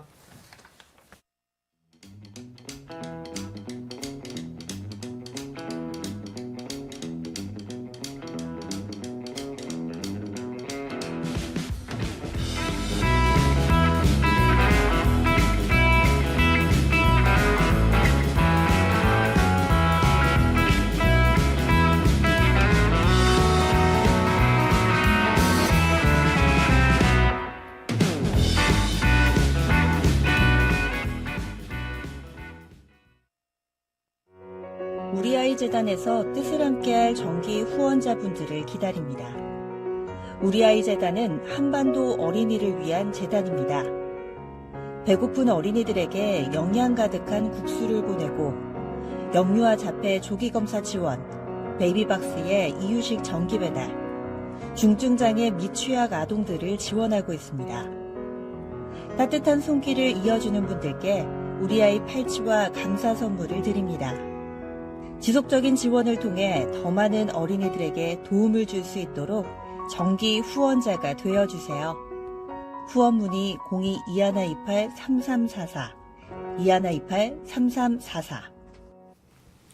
자, 화요일 코너 시사 역발상, 시사에 대해서 역사적 발상이라는 의미고요. 자, 오늘의 시사 이슈, 인물에 대해서 좀 역사적 사건과 맥락에서 이야기해보고 해석해보는 시간 갖겠습니다. 자, 오늘도 백이성 역사 크리에이터 함께합니다. 안녕하십니까? 안녕하십니까? 자, 먼저 오늘 좀 역사 얘기하기 전에 일본 얘기 좀 하겠습니다. 신임 총리의 이시바 시게루 전 간사장 당선이 됐습니다. 네. 이 사람은 뭐 극우는 아니다, 좀 온건하다 이런 예. 얘기를 좀 받는 인물인데 그런 평을 받고 있는 사람인데 예. 일본 극우하고 또 온건한 보수 역사적으로 좀 역사관이 좀 차이가 나나요? 어떻습니까? 일본 극우가 아니다. 예. 기 때문에 극우가 아니기 때문에 네. 네 번이나 도전해도 안 됐던 거죠. 떨어졌던 거죠. 예. 자기 파벌이 한 명도 별로 없었어요. 예, 파벌이 아무도 없으니까. 예. 그런데 지금 자민당의 인기가 너무 떨어져 있어 놓으니 너무 떨어져 놓으니까 이래가지고는 안 되겠다. 그래서 소위 말해서 우리나라로 치면 국민의힘의 이준석 대표가 된 거예요. 그때 됐던 예. 것처럼. 네. 그런 생긴 거는 거예요. 많이 다르긴 하지만. 예, 그죠? 그 나이도 뭐 예. 많고 예. 그렇습니다. 예. 네. 자, 이시바 시게루 이 사람이 이제 총리가 됐습니다. 한일 관계 앞으로 역사학자로서 어떻게 전망을 하고 있습니까? 그런데 저는 네. 총리로서의 이시바 시게루라는 네. 사람은 좀 다를 거라고 보고 있습니다. 총리로서는 예. 자기 예전에 했던 그런 어떤 기조를 유지하기는 어렵다 이 말씀인가요? 그렇게 하는 순간 그 자민당 의원들이 가만히 있지 않을 거예요. 그러니까 자민당 의원들이 요번에는 우리가 좀 지지율이 많이 짜쳐서 네. 어쩔 수 없이 네. 우리가 막 찍어주긴 했는데 이시바 시게루 해주긴 막 했는데 한번 지켜보겠어 이런 거 아니겠습니까? 까딱하면 당신도 어떻게 하겠다. 난리죠. 일본은 의원 내각제입니다. 의원들이 총리 한 명 날리는 건 사실 별거 아니에요, 사실은. 원한다면. 의원들이 자체적으로 지금 의원이 뽑은 거잖아요, 총리도. 예. 내각 회의를 소집해서 그렇죠. 불신임을 해버릴 수도 있습니다. 그래서 한일 관계는 지난번하고 큰 차이가 없을 것이다 말씀을 주셨는데 어제 한겨레 기사 하나 좀 소개를 해드리면 우리 국방부가 지금 자위대 이 주한 미군 기지를 이용해서 국내 우리 대한민국 국내에 일시적으로 돌아올 때 국회 동의가 필요 없다 이런 입장을 내놨는데 이거 좀 충격적이지 않습니까? 어떻게 봐야 됩니까? 충격을 넘어서서 빨리 저는 대통령의 정상화가 이루어져야 된다고 생각합니다. 저거는 국회를 한마디로 말해서 물먹이는 거예요. 그러니까 한마디로 행정부 차원에서 한번 질러보는 거죠. 한번 탁 질러보고 지금 신원식 장관이 국회에 나와가지고는 또 그거는 일부의 행정부의 의견일 뿐이고 이렇게 말하지 않았습니까? 이거는 말이 안 되는 거지. 국방부에서 일부 행정부의 의견이 장관과 다르다? 말이 안 되지 않나요? 다른 데도 아니고 국방부가 그렇다는 거예요. 자위대가 우리 한국에 돌아가지고 진주할 수 있다. 잠깐이라도 이런 말을 할 수 있는 건가요? 그거는 이제 말 그대로 말해서 우리가 이제 한미 상호 방위 조약에 의거한 미군 기지에 들어오는 거에 대해서는 그래도 기분 나쁜데 우리나라의 영토가 아니기 때문에 국회 동의가 필요 없다. 이 논리거든요. 그러니까 쉽게 말하면 예. 미군의 용산 기지라든지 어떤 기지들 평택 기지 뭐 보면 평택 기지. 주소가 예. 미국으로 돼 있어요. 한국으로 그렇지. 안 돼 있어요. 예. 그 부분이 그 말씀이신 게요. 뭐 캠프 험프리스 예, 뭐 험프리스, 예. 이따위로 돼 있잖아요. 예. 그러니까 안 돼. 이거에 반대하면은 뭐 미국에 반대하니까 빨갱이다. 이건 말이 안 되는 얘기죠. 네. 그 이시바가 예전에 중의원 시절 때 한국에 거주하는 일본 국민은 반드시 자신들의 자위대가 책임을 져야 된다. 이런 얘기를 했었거든요. 저것만 봐도 예. 상당히 우경화되어 있는 아하. 이시바의 시게루의 모습입니다. 이시바 총리. 예. 예. 한국의 일본인은 자위대가 왜 책임지는데? 아니 그러면은 그럼 우리도 가면 뭐 일본에 있는 우리 그- 대한민국 국민 우리 국군이 책임질 예, 됩니까? 그 말이 안 되는 갈까 예 거예요. 해병대? 아니 그다음에 해병대 한번 가볼까 예? 아니 그러면은 말이 안 그 되는 게 중국에 아닌가? 있는 우리 국민들도 다 우리나라 군대가 책임지는 논리로 한번 가볼까요? 중국에 우리 국민들 얼마나 많은데요. 아니면 대만에 있는 우리 저 국민들 다 우리가 책임진다. 뭐 대만까지 가지 말고 일본에 많으니까 일본에 아, 책임지죠. 일본. 그러면 그 말 되겠네. 말이 안 되죠. 대마도에 우리나라 사람이 제일 많으니까 네. 대마도를 우리가 책임지겠다. 말이 안 되는 거죠. 우리한테 주세요. 우리가 책임질 테니까. 아니 그래서 예, 저희가 지금 아주 좀 강도 높게 얘기를 하긴 했는데 예, 예. 최근에 우리 배세님께서 그 유튜브 채널에 유사시의 일본군이 어떻게 네. 한반도에 들어오는지 또 들어오게 그렇습니다. 되면 어떻게 되는지 예. 요 영상을 올렸던데 예. 요거 설명 좀 해주시면 좋을 것 같아요. 유사시에 일본군이 네. 우리나라에 들어오면 어떻게 되는 거? 선례가 있죠. 네. 1894년도에 아하. 예. 저기에 유사시에 일본군이 어떻게 한반도로 들어오는가? 네. 1894년도에 어디 김옥균이가 3월 달에 죽었다 이거예요. 네. 김옥균이가 상하이에서 암살당하고 그 사체를 마포 양화진으로 끌고 들어와 가지고 네. 한강으로 끌고 들어와서 고종이 토막을 냈다 이거예요. 맞습니다. 그러니까 이 또 내각이 당시에 해산 위기에 놓입니다.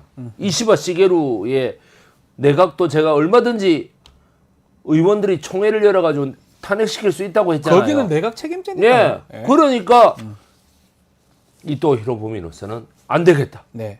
조선에 출병해야 되겠다. 그러니까 마침 야 정말 그때 하늘이 도왔다 그랬거든. 네.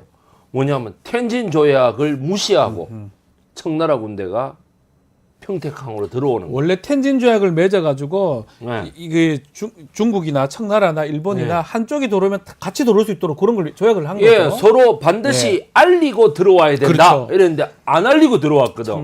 청나라가 당시만 해도 일본을 아주 뭐로 알았기 때문에 무시하고 예. 그러니까 들어오니까 이거 천우시조다 말. 오케이. 올라가자. 우리도 들어가자. 예. 예. 그런데 오는 병사의 수가 무려 3,500명이 들어옵니다. 일본 군만 3,500명. 예. 어마어마한 군대가 들어오는 거죠. 네. 그러면서 그때의 민영익과 같은 사람들이 이 뭔가 좀 이상하다. 네. 왜 저렇게 많은 병력이 들어오나? 네. 라고 말했던 기억이 있는데 그거를 고종이 들어오게 해라. 고종이요? 들어와서 나를 수비해라. 지를요? 아, 예. 자기를요? 예. 예. 그래 버립니다. 이게 이제 문제인 거예요. 이게 요때부터 우리나라가 사실은 뭐 그 미래를 우리가 다 알고 있지만 네. 우리한테는 지금 과거이긴 하지만 네네. 결국은 일본한테 이렇게 침략당하고 지배당하는 상황이 생긴다는 이 말이겠네요. 가장 1894년도 가장 금기시되는 것이 네. 외세를 우리가 끌어들여 가지고 네. 우리 국내 문제를 해결해 보겠다라고 마음을 먹는 순간 네. 그 외세가 우리나라를 치고 들어온다는 거죠. 먹어버리죠. 예. 당시 1894년이면 동학 농민혁명 그 무렵 아닌가요? 예, 동학 농민혁명이 올라오니까 예. 못 막으니까 정부군으로 못 막으니까 청나라 군대가 들어와서 막아줘라. 예. 일본 군대를 보고 일본 군대가 들어온다니까 들어와서 막아줘라 야. 하는 것이 청일 전쟁이라고 하는 그렇죠. 동아시아 아니 전 세계사의 격변을 가져온 전쟁이 벌어지게 만약에 뭐 역사를 가정할 필요도 없겠지만 만약에 고종이나 당시 집권 세력이 외세에 손을 안 벌렸으면 어떻게 되는 겁니까? 외세에 손을 안 벌렸으면 예. 특히 청나라 안 불렀어요. 식민지가 좀 안 됐겠죠. 아니면 늦어졌거나. 예. 뭐 예를 들어 태국이나 이런 나라 끝까지 식민지가 안 되잖아요. 자, 태국 잘 얘기하셨는데요. 네. 조금 나간 얘기 같습니다. 네. 캄보디아. 네, 태국 바로 옆에. 예. 인도 차이나 반도의 캄보디아. 예. 그 앙코르와트 유명한 그 캄보디아가 왜 망했느냐? 네. 바로 뭐냐 하면은 저 남부에서 반란이 일어난다 이거예요. 네. 그러니까 국왕이 어떻게 돼?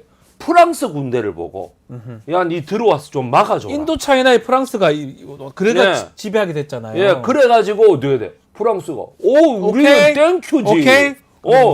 말 그대로 뭐야 불어로 말하면 우리는 메르시 뿌꾸다 이거 매우 감사하다. 예. 그래가지고 그냥 들어와가지고 그냥 크메르 그거를 먹어버려. 그러면서 어떻게 되면 위에 있는 라오스 그 위에 있는 베트남까지 쭉 밀리게 되는 거예요. 결국 인도 차이나 반도는 프랑스의 식민지가 가장 거대한 평원이었던 캄보디아가 그냥 무혈입성이 돼 버리니까 뭐 나머지야 뭐 장난이지 뭐 이러고 그냥 들어가 버리는 멀리 볼 것도 없습니다. 인도 차이나 반도 그랬죠. 근데 태국은 어쨌든 중간에서 식민지가 안 됩니다. 놀랍게도. 태국은 제가 예. 2019년부터 2008년부터 제가 태국 국제학교에 선생님을 지냈기 때문에 그래요? 제가 알고 예. 얘기한 건 아닌데. 예, 태국 국제학교에 태국. 예. 2008년도부터 2011년도까지 제가 국제학교 선생을 지냈습니다. 그래서 제가 확실하게 아는데 태국이 식민지가 안 된 이유는 두 가지 이유가 있습니다. 뭐죠? 뭐냐 하면은 땅을 좀 떼줘요. 프랑스하고 영국한테. 예. 버마, 미얀마 쪽은 또 영국이잖아요. 예. 인도 쪽은. 떼주고 그다음에 말레이시아 쪽도 영국이거든. 머리 좋다. 그러니까 좀 떼주고. 머리 좋다, 머리 좋아. 그다음에 미리 좀 떼줘. 예. 그다음에 또 한 가지가 뭐냐? 그래도 쳐들어온단 말이지. 그때는 당시 출라롱콘 대왕을 비롯한 노블레스들이 73개 주의 그 지방 귀족들이 그때는 죽을 힘을 다해 싸웠습니다. 떼주고 중립 외교를 해서 세력 균형을 추구하다가 만약에 쳐들어오면 모든 국민이 단합해가지고 싸웠다. 단합해가지고 싸웠다. 이 두 가지 이유 때문에 식민지를 안 겪은 거예요. 배쌤, 만약에 우리 의병 활동 기억나시잖아요. 우리 국민들이나 의병 활동은 저는 가능했다고 보거든요. 만약에 집권 세력이 중립적으로 러시아도 있고요, 청나라도 있고요, 일본도 있지 않습니까?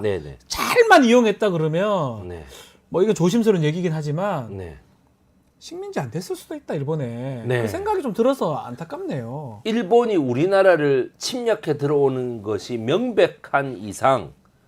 명백하다고 본 이상 청나라를 끌어들여 가지고 어떻게든 중립국화하겠다라는 세력도 있었던 반면에 더한 세력이 뭐냐면 일본을 끌어들여서라도 청나라의 세력은 막아야 되겠다라고 하는 이 친일파들의 논리가 너무 강했던 거야.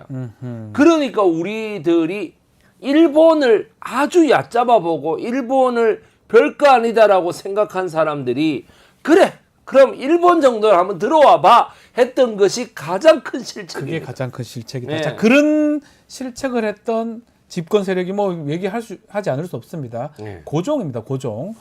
우리 뒤에 나오는 오늘 고종 얘기 좀 합시다. 고종 얘기하기 전에 이제 군주 얘기를 저희가 좀 했었는데 간신도 있다면 군주도 이게 보면 뭐 나라를 망친 군주 중에 폭군, 홍군, 용군 이렇게 분류를 한다고 하던데 요거를 좀 설명을 좀 해주셔야 될 것 같아요. 용군이부터 설명을 하자면 용군은 좀 좋아 보이는데 나쁜 겁니까? 아니 용군은 말 그대로 용렬한 군주. 용감이 아니고 용렬입니까? 용렬한 군주. 뭐냐면은 뭐 이렇게 뭘 하려 그래도 막 쭈비쭈비 나 안 할래. 여러분 단종 아시죠? 단종. 단종이 용렬한 군주예요. 약간 김종서 믿고 세조 수양되고 안 올 것이다. 알아서 되겠지. 난 어리니까. 사실은 그런 임금이 우리나라에 들어와서는 안 되는 거죠. 문종이 단종에게 넘겨줄 때에 얼마나 속이 탔겠습니까? 자기가 좀 일찍 죽으니까. 자기가 딱 10년만 더 살았으면 좋겠는데 안 그렇습니까? 그죠? 단종도 너무 어리니까 용렬한 군주가 될 수밖에 없었다. 어쩔 수 없이. 그 다음에 뭐야? 홍군이라는 거는 말 그대로 좀 혼란한 이 거예요. 뭐라 그럴까? 예. 서류 처리부터 시작해가지고 임금이 되면 하루에 할 일이 너무 많거든. 네. 그래 어떻게 돼? 할 일이 너무 많으니까 혼돈이 와버리는 거야. 혼돈을 느끼는 군주. 혼돈을 느끼는 군주. 어제 그 서류 어디 갔어? 어제 서류라니 그건 다 처리됐는데요. 그럼 그저께 서류는 어디 갔어? 이런 사람 있죠. 네. 그리고 한 명의 비서실장에게만 너무 과도하게 의존하는 사람. 혼군이 뭐든지 그 사람한테 물어보고. 아하. 말도 안 되는 거지. 그럼 그 사람이 왕이냐, 왕이지. 이 사람이 지가 왕이냐. 왕이야지. 예. 이래 되는 거죠.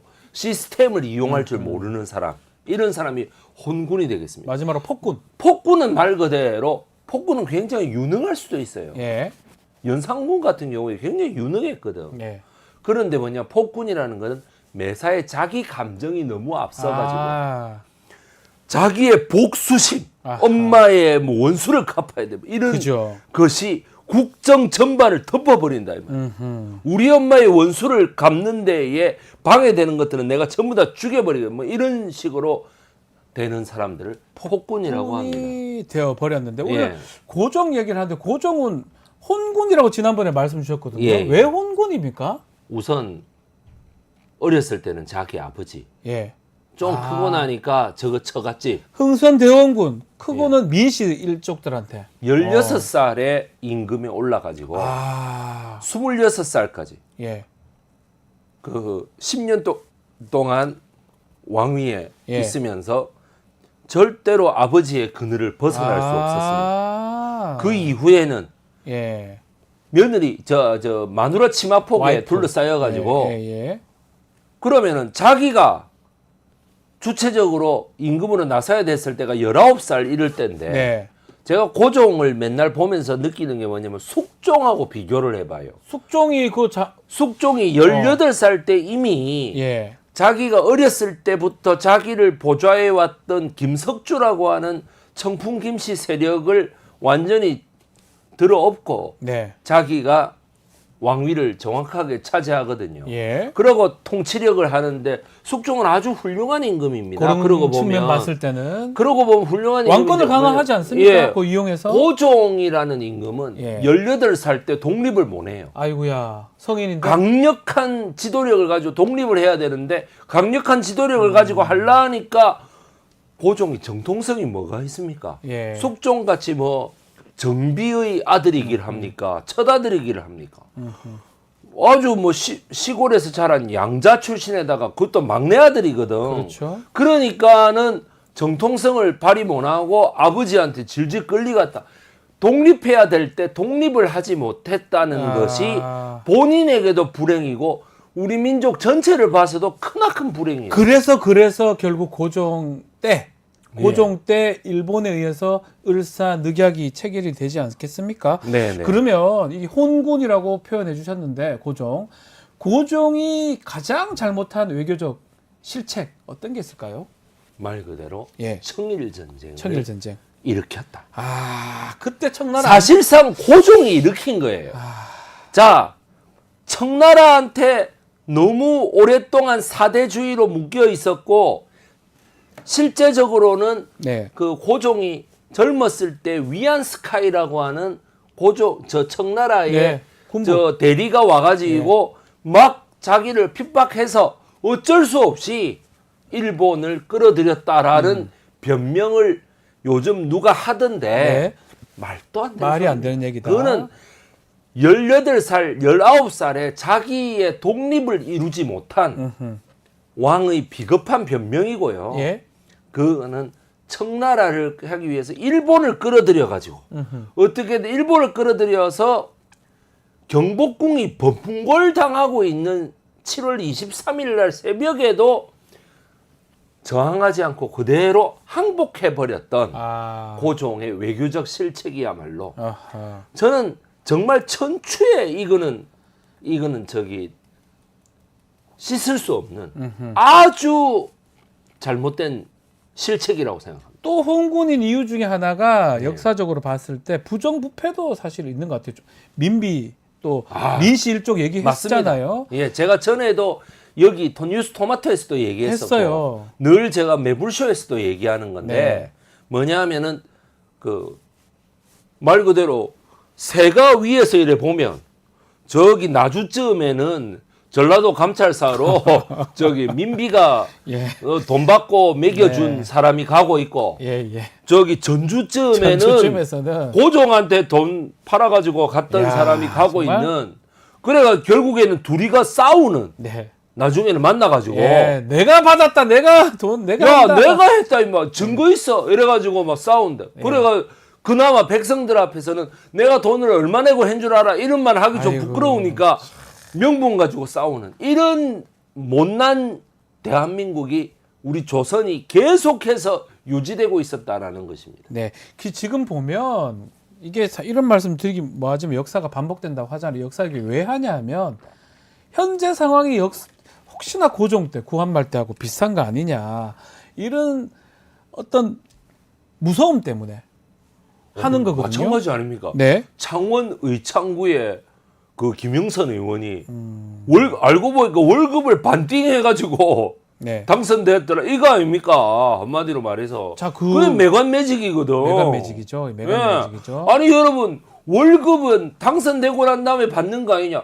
그 월급은 누가 줍니까? 우리 세금 아닙니까? 그러니까요. 아니 그 다음에 그 민비가 그 매관매직으로 브라이버리 스캔들을 했던 그 돈은 누구 돈입니까? 우리 세금입니다. 우리 백성들이 냈던 세금을 세금이죠. 빙땅 쳤다는 거예요. 예. 그거를 고종까지 더블로 빙땅 쳤다는 거거든. 지금 외교 상황도 한반도의 외교 상황도 그렇고 지금 말했다시피 이 매간매직 또 간신들도 엄청 많다고 얘기를 하고 있잖아요. 예. 자 그렇다면 윤석열 대통령에게 혼군이 안 되기 위해서 고종에게 반면교사를 삼아야 할 게 뭐가 있을까요? 어떻게든 예, 어떻게든 우리나라 문제는 우리나라가 해결해야 됩니다. 우리는 충분히 그런 역량이 됩니다. 일본보다 일본이 옛날하고 다르게 우리 더 잘하지 않습니까? 아니 물론 중국, 일본 뭐가 무서워요? 세계은행의 객관적인 지표는 네. 중국과 일본이 앞서고 있고 우리나라는 세계 랭킹 13인데 그래도 13위야. 13이에요. 전 세계 211개 나라 중에 13위라고. 아유, 모두 나머지 나라들은 전부 다 우리나라를 밑에 부러워하는데. 밑에 있어요. 예. 부러워해요. 예. 우리가 잘 아는 뭐 볼리비아니 멕시코니 이런 사람들 다 우와 한국이 최고다 이러면서 그러고 있는데 왜 우리나라가 지금 와서 미국을 끌어들이고 일본을 끌어들이고 미국은 원래부터 우리가 한미 상호 방위 조약이라고 해서 돼 있으니까 그거는 그렇다 또 치더라도 미국은 또 멀리 있잖아요. 네, 미국은 멀리 있고 이렇지만은 뭐냐면 일본을 왜 끌어들입니까? 일본을 왜 끌어들여서 일본을 끌어들이는 순간 우리나라는 또다시 120년 전의 역사를 또다시 되풀이하는 거예요. 1894년도 아니 예. 130년 전의 역사를. 예. 1894년도에 예. 있었던 130년 동안의 역사를 제가 전공하는 거거든요. 예. 130년 동안 제가 그 역사를 전공하는데 우리나라 민족이 5,000년 역사인데 앞에 130년만 전공해도 제가 머리가 터질 지경이에요. 너무 많아가지고. 그때 아유, 일본군이 한반도 조선에 오면서 을사늑약 일본의 식민지가 됐었는데 그 130년도 전에 있었던 그 역사 우리가 지금 이 시간에 한 번 더 돌이켜 봐야 될 것 같습니다. 화가 좀 나셨어요? 역사는 반복된다라는 게 저의 첫 목소리가. 번째 저서입니다. 예. 바로 작년에 나왔던 저서인데요. 네. 역사는 반복된다를 쓰면서도 제가 역사가 반복되지 일본이 우리나라에 들어오는 이런 역사를 제가 비참한 역사를 적으면서 제가 국민들한테 호소하고 싶었던 것이 이런 역사가 반복되면 안 된다라는 안 되니까 했기 때문에 역사는 반복된다라고 썼는데 이게 꼭 될 것 같은 느낌이 들어. 물론 울릉도에는 지금 공항이 건설되고 있습니다. 예. 공항은 정부 주도로 건설되고 있어요. 그럼 그 공항이 건설되면은 독도가 뭐 어떻게 해도 우리가 흔들리지 않을 거예요. 네. 그런데 지금 정부를 하는 걸로 봐서는 네. 이 공항 건설까지도 뒤집을 것 같아. 그런 생각이 든다. 예, 그러니까 참 불안한 하루하루다라고 하는 거. 빨리 저 용산 대통령실은 국방부로 다시 돌려주고 다시 청와대로 가든 세종으로 가든 어떤 쇼부를 내야 될 것 같아요. 아이고, 쇼부라니 일본말. 아니. 일본말 쓰세요. 갑자기. 죄송합니다. 빨리 예. 결단을 내려야 깜짝 놀랐습니다. 예. 그 일본 욕 얘기라서 알겠습니다. 예. 이런 데서 또 갑자기 논리에 깜짝 놀랐어요. 거점이, 예, 예. 아유, 깜짝 놀랐습니다. 예. 알겠습니다. 오늘 너무 화가 나다 보니까 그런 말씀하신 게 아닌가. 예, 자, 예. 오늘 말씀 여기까지 듣겠습니다. 백이성 역사 크리에이터와 함께했습니다. 감사합니다. 감사합니다. 자, 오늘 방송 이제 마쳐야 되는데 마치기 전에 자, 구독자 이벤트 공지해 드리겠습니다. 50만, 이제 60만으로 가고 있는데 달성 기념으로 공개 방송 지금 합니다. 다음 주 토요일 날 10월 19일 날 하고요. 많은 신청 좀 부탁드리겠습니다. QR코드로 신청하시거나 채팅창 커뮤니티 공지글 안내된 링크로 신청해 주시면 됩니다. 자, 더불어서 50만 기념 굿즈도 출시가 됐으니까요. 영상에 보면 지금 나오는 태그된 굿즈로 눌러보시면 구매가 가능하니까 많은 관심 부탁드리겠습니다. 잠시 뒤 이어지는 뉴스인사 프라임 라이브 많은 시청 부탁드리고요. 조금만 기다려주십시오.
자, 한 발 더 들어가는 고품격시사대담 뉴스 인사 프라임 시작하겠습니다. 매주 화요일 서초의 봄입니다.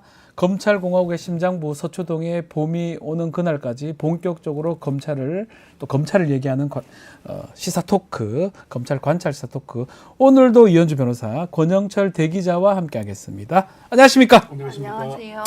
자, 검찰 얘기, 또 사건 얘기 좀 해봐야 될 것 같은데, 자, 검찰 이번 주에 도이치모터스 사건 불기소 결정할 것이다, 이런 전망이 언론을 통해서 알려졌는데요. 이게 지금 언제쯤 처분이 나올까요? 그런 보도를 봤습니다마는 네. 지금 국정감사 기간 아닙니까? 그러니까요. 검찰이 그런 폭탄을 스스로 터뜨릴 이유가 있을까요? 하더라도 국감 이유가 되지 않을까, 저는 그렇게 전망을 11월 합니다. 이후. 네. 예, 지금 오늘 법무부 국감 있고요. 네. 오늘 18일에 서울 고지검, 21일에 대검. 이거 했다가 난리 날 것 같은데. 그러니까 이제 이런 상황에서 이게 나오면은 김건희 여사 주가 조작으로 모든 국감 이슈를 빨아들이겠다는 의지가 없다면 하기 어려운 일 아니겠습니까? 네. 검찰 주변에서는 이번 주에 결론이 나올 거라는 보도도 있고 이달 안에 결론 낼 거라는 관측이 있기도 합니다. 네. 검찰이 아예 김건희 여사 주가 조작 관련으로 모든 국감 이슈를 끌고 가고자 한다면은 국감 중에 터뜨리겠지만, 아니면은 국감이 끝난 직후에 하지 않겠냐. 네. 그게 그렇게 보는 게 맞을 것 같고요. 예. 언제 결론을 내리든 명품 가방 수수 사건에 이어서 주가 조작에서도 김 여사를 불기소하면서 수사를 마무리할 가능성이 크다는 그런 관측들이 나오고 있습니다. 불기소하면 부담이 클 것 같기도 한데, 뭐 제가 봐서도 지금 정말 간 큰 거 아니면 지금 이번 주는 하지도 않을 것 같기도 한데, 어쨌든 간에 불기소는 될 것 같아요. 이번 주에 하든 뭐 국감 후에 하든. 네, 검찰이 자초한 거죠. 왜냐하면은 이게 사건 처리가 너무나 이례적입니다. 첫째는 공범들은 일거에 처리를 하죠. 그러니까요. 왜냐하면은 공범 이렇게 다수의 관련자들이 있는 사건은 일단 밑에서부터 훑고, 네. 그리고 가장 우두머리 꼭대기를 부른 다음에 그 전체적인 구도 속에서 처분의 기준을 결정하죠. 뭐 불기소, 뭐 기소유예, 뭐 구공판, 아니면은 뭐 이제 그 구공판 기소, 이런 네. 구속 기소, 이런 식으로 처분을 결정하게 되는데, 김건희 여사만 유독 빠졌어요. 네. 이건 누가 어떤 법조인도 이해할 수 없거든요. 그러니까요. 공범 중에 일부만 남겨놓는다. 말이 처음 봐요. 예. 그래서 그리고 또 하나는 말씀드리자면은 사실 이게 주가 조작범들의 전통적인 수법인데 연예인 아니면 정치인, 그렇죠. 유력 정치인 이런 고위 공직자를 끼워 넣습니다. 왜냐면은 이 사람들이 문제되면 자기 구명을 위해서 열심히 나서주면 다른 공범들도 이제 면제가 될 수 있고 네. 형을 안 받을 수가 있고 또 하나는 이게 돈을 끌어들이는 수단이 돼요. 다 뭐 전주 이런 사람들 끌어들 때 다 주저주저 할 때 이 네. 사람도 들어왔어. 했어 이렇게 하려고. 근데 이게 이종호 문건에도 나와 있는 그렇죠. 얘기거든요. 예. 그래서 이것들이 사실은 김건희 여사를 처분할 수 없었던 이유가 여러 가지 것들이 투자증권회사 직원들하고 직접 통화한 내용, 네. 얼마에 팔아달라, 사달라, 그리고 그 증권회사 직원들이 기일에 나와서 다 증언을 했어요. 네. 뭐 이 거래 한 건을 정확히 기억할 수는 없지만 정황으로 봐서는 통정 매매가 맞다. 이런 저가하고 고가 수준 중간에서 매입해 달라고 부탁한 게 맞다. 예. 이건 어떤 결정은 불기소 처분하면 불신을 받을 수밖에 없는 내용이에요. 납득하기 어려운데 지금 말씀처럼 기소된 9명 모두 유죄 판결 받았습니다. 유독 김건희 여사만 왜 불기소하려는 겁니까? 지금 검찰이 가능합니까 이게? 지금 검찰이 윤석열 검찰이기 때문 아니겠습니까? 이미 샤넬 화장품하고 디올백 수수에 대해서도 무혐의 불기소 처분을 했으니까 네. 주가 조작 혐의에서도 불기소 처분해서 김 여사의 발걸음을 가볍게 해주는 의도로밖에 볼 수 없는 거 아니겠습니까? 예. 그러니까 말씀하신 대로 도이치모터스 주가 조작 관련해서 9명이 기소됐는데 1심에서 7명이 유죄, 네. 항소심에서 2명이 추가로 유죄가 되면서 방조죄. 9명이 다 지금 유죄가 선고가 됐습니다. 네. 지금 법원의 판결문대로 하자면은 이것도 김 여사도 주가 조작범으로 볼 수 있는 거거든요. 어제 그 법원 행정처에 대한 법사위 국감이 있었는데 어제 거기서 정청래 법사위원장이 천대엽 법원 행정처장에게 질문을 그렇게 얘기하더라고요. 항소심 판결문에 따르면은 김건희 여사는 주가 조작범이다라고 하니까 답변이 판결문에 따르면 그렇다라고 답을 했어요. 판결문에 따르면은 그러니까 그 얘기 판결문에 나오는 얘기가 그 판결문에 그런 표현들이 있잖아요. 뭐 이 통정 매매했다, 주가 조작에 이용이 됐다, 뭐 이런 얘기들 쭉 나오잖아요. 그래서 그 얘기를 법원 행정처장이 그 얘기를 하면서 다만 검찰의 공소가 있어야 판단할 수 있다. 불고 불리의 원칙을 언급을 했어요. 그럼 지금 그러면 검찰이 왜 김건희 여사를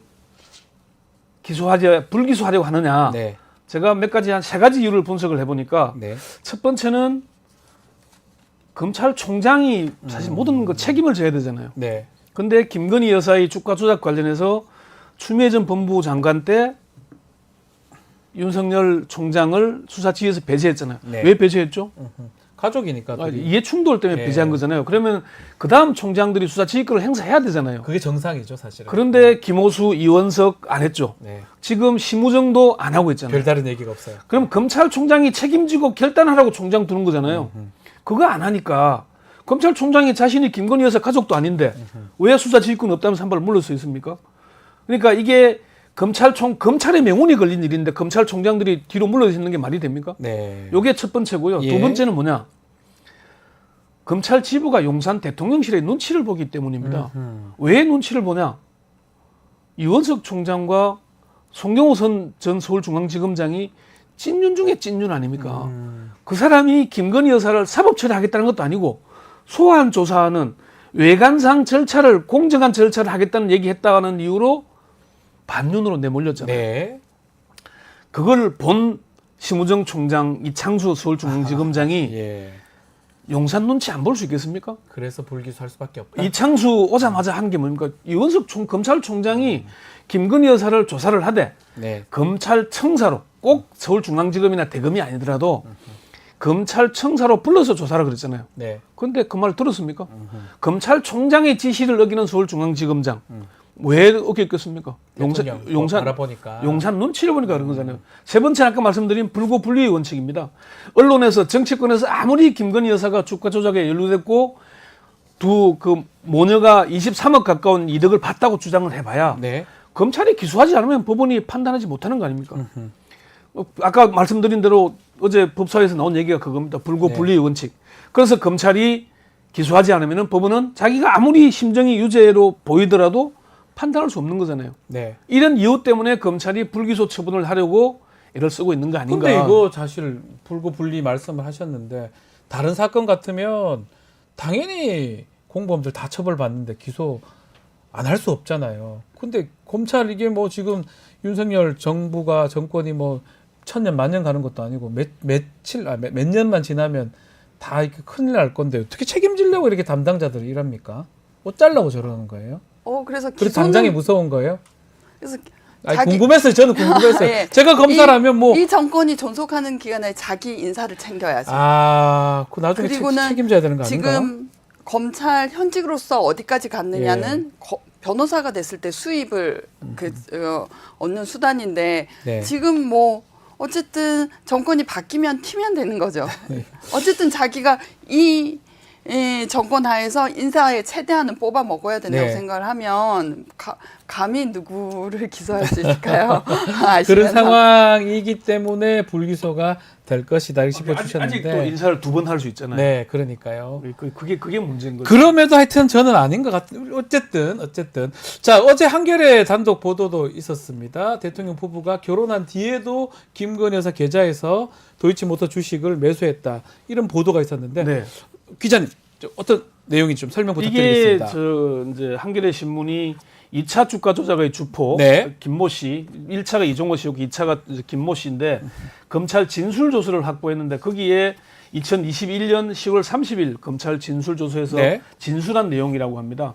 2차 주포 김 씨는 김건희 여사가 윤석열 대통령과 결혼한 이후인 결혼은 2012년 3월에 했거든요. 네. 2012년 7월과 8월 주가 방어 등을 권오수에게 요청을 하니까 김 여사 계좌에서 주식이 매수됐다는 취지의 진술을 들었다. 이렇게 확인을 한 겁니다. 예. 윤 대통령은 결혼 이전의 일이라고 해명했지만은 2012년 3월 결혼 이후에도 의심 거래가 있었던 셈인 겁니다. 예. 그러니까 2012년 7월 거래와 관련해서 김 씨에게 도이치모터스 주가 방어를 요청하자 권오수가 김건희 계좌를 이용하여 매수한 것이 맞는가라고 묻자 누가 주문을 냈는지는 모르지만은 저는 권오수에게 부탁을 했으니 권오수가 그렇게 해준 것이 맞다라고 답변을 하는 겁니다. 그리고 권오수 전 도이치모터스 회장에게 문자를 보내서 사장님 여기서 주가가 더 밀리면 여러 가지 측면에서 어려워집니다. 내일 리포트 발견되오니 혹시 주변에 물 타실 분 있으면 조금이라도 방어해 주세요 했더니 약 40분 뒤에 김 여사의 이 정권 계좌에서 세 차례에 걸쳐 도이치모터스 주식을 매수하는 게 나오는 겁니다. 예. 이런 구체적인 정황들이 있다. 그러면은 이게 이제 어제도 이것도 저 법사위 국감에서 나온 얘기인데 윤석열 대통령이 후보 시절에 토론에서 그랬잖아요. 네. 김 여사는 손해만 봤다 얘기했는데 그러면 이게 허위 사실을 얘기한 것 아니냐. 그렇죠. 이렇게까지 이어지는 얘기가 되는 겁니다. 그 맥락도 있어요. 대통령 후보 시절에 주가 조작 사건 결혼 전에 있었던 일이다. 그러면서 주가 조작 의혹 전혀 몰랐다라고 선을 그은 바가 있는데 어떻게 보십니까? 거짓말인 거 아니에요, 그러면? 전혀 몰랐다고 하지만 또 김 여사 예. 편에서 들은 해명인지 모르겠지만 예. 그건 그대로 전했죠. 예. 거기에 반박한 내용이 시가총액이 얼마인지 아느냐 도이치모터스가 1,000억이다. 네. 근데 1,000억을 뭐 우리 와이프 10억 돈 갖고 어떻게 움직이느냐라고 네. 했었고 4천만 원 손해 봤다라는 건 다들 아시는 것이고 네. 그 다음에는 골드만삭스 전 임원이었다고 하는 누구가 잘한다고 하니 1인 매매 그러니까 맡겨달라고 해달라고 좀 관리 좀 해달라고 계좌를 맡긴 거지 그 운영 내역에 대해서는 전혀 모른다. 아니 그거 다 하는 거잖아요. 이렇게 그 다 하는 거잖아요라는 말을 덧붙이는데 저는 좀 왜 하더라고요. 그건 뭐 아무나 할 수 있는 건 아니잖아요. 그래서 근데 그 세 가지 말들이 모두 거짓으로 판명되죠. 왜냐하면 도이치모터스 그때 360억이었습니다. 그렇죠. 그리고 김건희 계좌에 10억만 들어간 게 아니라 항소심에서 공소장 변경이 이루어서 유죄 받은 그 전주 100억이 더 들어가요. 그렇죠. 그럼 충분히 움직일 수 있죠. 4천만 원 손해 봤은 거 아닙니다. 23억 이익 받죠. 최은순하고 합쳐서. 그리고 거짓말이네. 1인 매매라는 것도 그러니까 계좌를 맡겼다는 것도 이미 법정에서 밝혀진 투자증권 직원 2명이 나와서 구체적 그리고 녹취록도 남아 있었어요. 뭐 고가는 2,500이고 2,300인데 그 선에서 사들여 보겠다. 근데 한 번에 사들이지 않고 조금씩 사들이면서 그때마다 보고하겠다라든지 굉장히 구체적인 그 계좌만 맡긴 것도 아니었어요. 그래서 모두 거짓말이었다. 네. 좀 그게 결국은 밝혀졌습니다. 그런 게 지금 밝혀진 상황이고 그럼에도 불구하고 근데 솔직히 말하면 예. 저는 이것도 이해를 가요. 왜냐면은 예? 뭘 물어봤을 때 더 높으신 분이잖아요. 그렇습니까? 그런 거야라고 하면은 어떻게 더 믿어야지. 설명을 구하겠습니까? 그걸 자꾸 반박할 수는 없는 것이다. 예, 부부 간의 관계에서 뭐 그 말씀인데 어쨌든 상황상 불기소 처분이 될 가능성이 있다. 이번 주가 될지 국감 이유가 될지 뭐 지켜봐야 될 것 같고요. 또 하나의 사건. 지금 디올백 수수 의혹 수사하던 검찰 결국은 지난 2일입니다. 최재형 목사도 그렇고요. 김건희 여사 뭐 등등 모두 불기소 처분했습니다. 어떻게 봐야 됩니까? 또 불기소 이유, 논리 이것도 저는 궁금해요. 어떻게 할 수 있을지. 불기소 논리는 이제 검찰이 김 여사가 받은 샤넬 화장품, 디올백 등에 대해서 김 여사와 최 목사의 개인적 친분 관계 그리고 선물 수수 경위, 최 목사가 요청한 내용의 일회성과 모호성, 선물과 요청 내용의 연관성, 직무 관련성에 대해 당사자 인식, 시간적 간격 등을 들었습니다. 검찰은 최 목사가 김 여사에게 제공한 선물이 개인적 소통의 영역을 넘어 대통령 직무와 관련돼 제공된 것으로 인정하기 어렵다 이렇게 얘기를 했어요. 그러니까 이게 우리가 그 공직자가 아니니까 뇌물은 아니지만은 이런 대가성 선물이 아니라 그냥 선물이다 이렇게 판단한 건데. 저는 처음 보는데요. 그러니까 그게 그렇게 하려면은 김 여사 관련돼서 압수수색도 하고 통신조회도 하고 검찰이 정말 다른 사람들이 봤을 때 정말 철저하게 수사했구나라는 느낌을 받게 한 뒤에 그래 해도 믿기 어려울 텐데 그거 아무것도 안 했잖아요. 압수수색 안 했잖아요. 하나도 한 게 없어. 소환 조사도 뭐. 그러고 나서 결정을 하면서 우리가 저 카카오톡 메시지, 통화 녹음, 파일, 명품 가방, 객관적 증거 다 확보해서 봤는데 그거밖에 없더라 이래. 일체의 다른 고리 없이 증거와 법리에 따라서 했는데 그렇더라 이렇게 주장하는 거예요. 이것도 아까 말씀드린 대로 불고 불리의 원칙이 따른 겁니다. 제가 검찰에서 특수수사를 오래 했던 사람들, 특수통으로 유명했던 사람들 몇 사람한테 물어봐도 알선 수재의 가능성이 높다. 그렇죠. 그러니까 알선에서 돈 받는 거. 이미 당장 취임식 초청한 거, 취임식 VIP 만찬에 초대한 거 이것만 해도 이후에 대가를 주면은 이게 선물이 아니라 대가성인데 그럼 그건 알선 수재로 봐야 될 것 아니냐 얘기해요. 그런데 검찰은 그런 적극적인 해석을 하지 않고 다른 사건에서는 정말 적극적으로 해석을 하거든요. 뭐 이재명 대표 사건 매우 적극적으로 해서 김건희 여사 사건만 앞에 서면은 검찰이 참 작아져요. 왜 그런지 이해가 잘 안 갑니다. 그 1회 있잖아요. 지금 불기소 이후 동의하신지도 궁금하고 이현주 변호사님. 1회에 그쳤다 요청한 게 최재형 목사가 김건희 여사한테 그게 결국은 무혐의하는 계기가 되는데 횟수가 중요합니까? 전 처음 들어보거든요. 전 뇌물 사건 이런 거 하다 보면 한 번 했으면 괜찮아요? 그때 다른 게 검찰이죠. 그러니까 불기소 이유를 쓰다 보니 이것도 뭐 한 번 끼워 넣어야겠다라고 해서 넣는 거지 검찰 자신도 이렇게 쓰면서 부끄러웠을 것 같습니다. 그러니까 부끄러운 장면은 딱 나오잖아요. 공개 브리핑을 하지 않고 그렇게 애를 써서 했는데 5개월 수사를 했잖아요. 비공개 브리핑 하잖아요. 언론이 앞에 부분만 찍겠다 안 돼. 사진도 안 남겼잖아요. 왜? 박제되니까. 디올백 무혐의 처분한 검사라고 박제될까 봐서. 아니 그러면 이거 일단은 청탁을 뭔가를 하면서 청탁을 그렇게 노골적으로 하는 사람들은 없습니다. 왜냐하면 서로 무한하거든요. 다 그렇죠. 모른 척하고 주죠. 그 전에 뭐 얘기를 하다가 넌지 얘기를 하다가 안 먹히면 선물을 그걸 준다든지. 검찰이 밝혀내는 거예요. 다른 어떤 상황을 봐서 정황적으로 봐서 이거는 대가성이 있구나. 그래서 진지하고 이렇게 이거를 제가 꼭 들을 테니까 인사를 좀 누가 그럽니까? 게다가 주고 모른 나서 척을 주죠. 언제 됩니까라고 확인할 수 있나요? 그건 이게 뇌물입니다. 주면은 그거 누가 받아요? 누가 받습니까? 이거 우리 친분이 있어서 이거 주는 거 선물인데 그냥 내 건 받아도 돼 괜찮아 뭐 이런 거 주죠. 이래 주는 거잖아요. 그거 받는 방법도 그렇잖아요. 최재형 목사가 사진을 찍어서 샤넬 화장품 찍어 보내면 만나주고 디올백 찍으면 만나주는데 양주 전통주 사진 보내니까 안 만나주잖아요. 특수동 검사들이 그러더라고.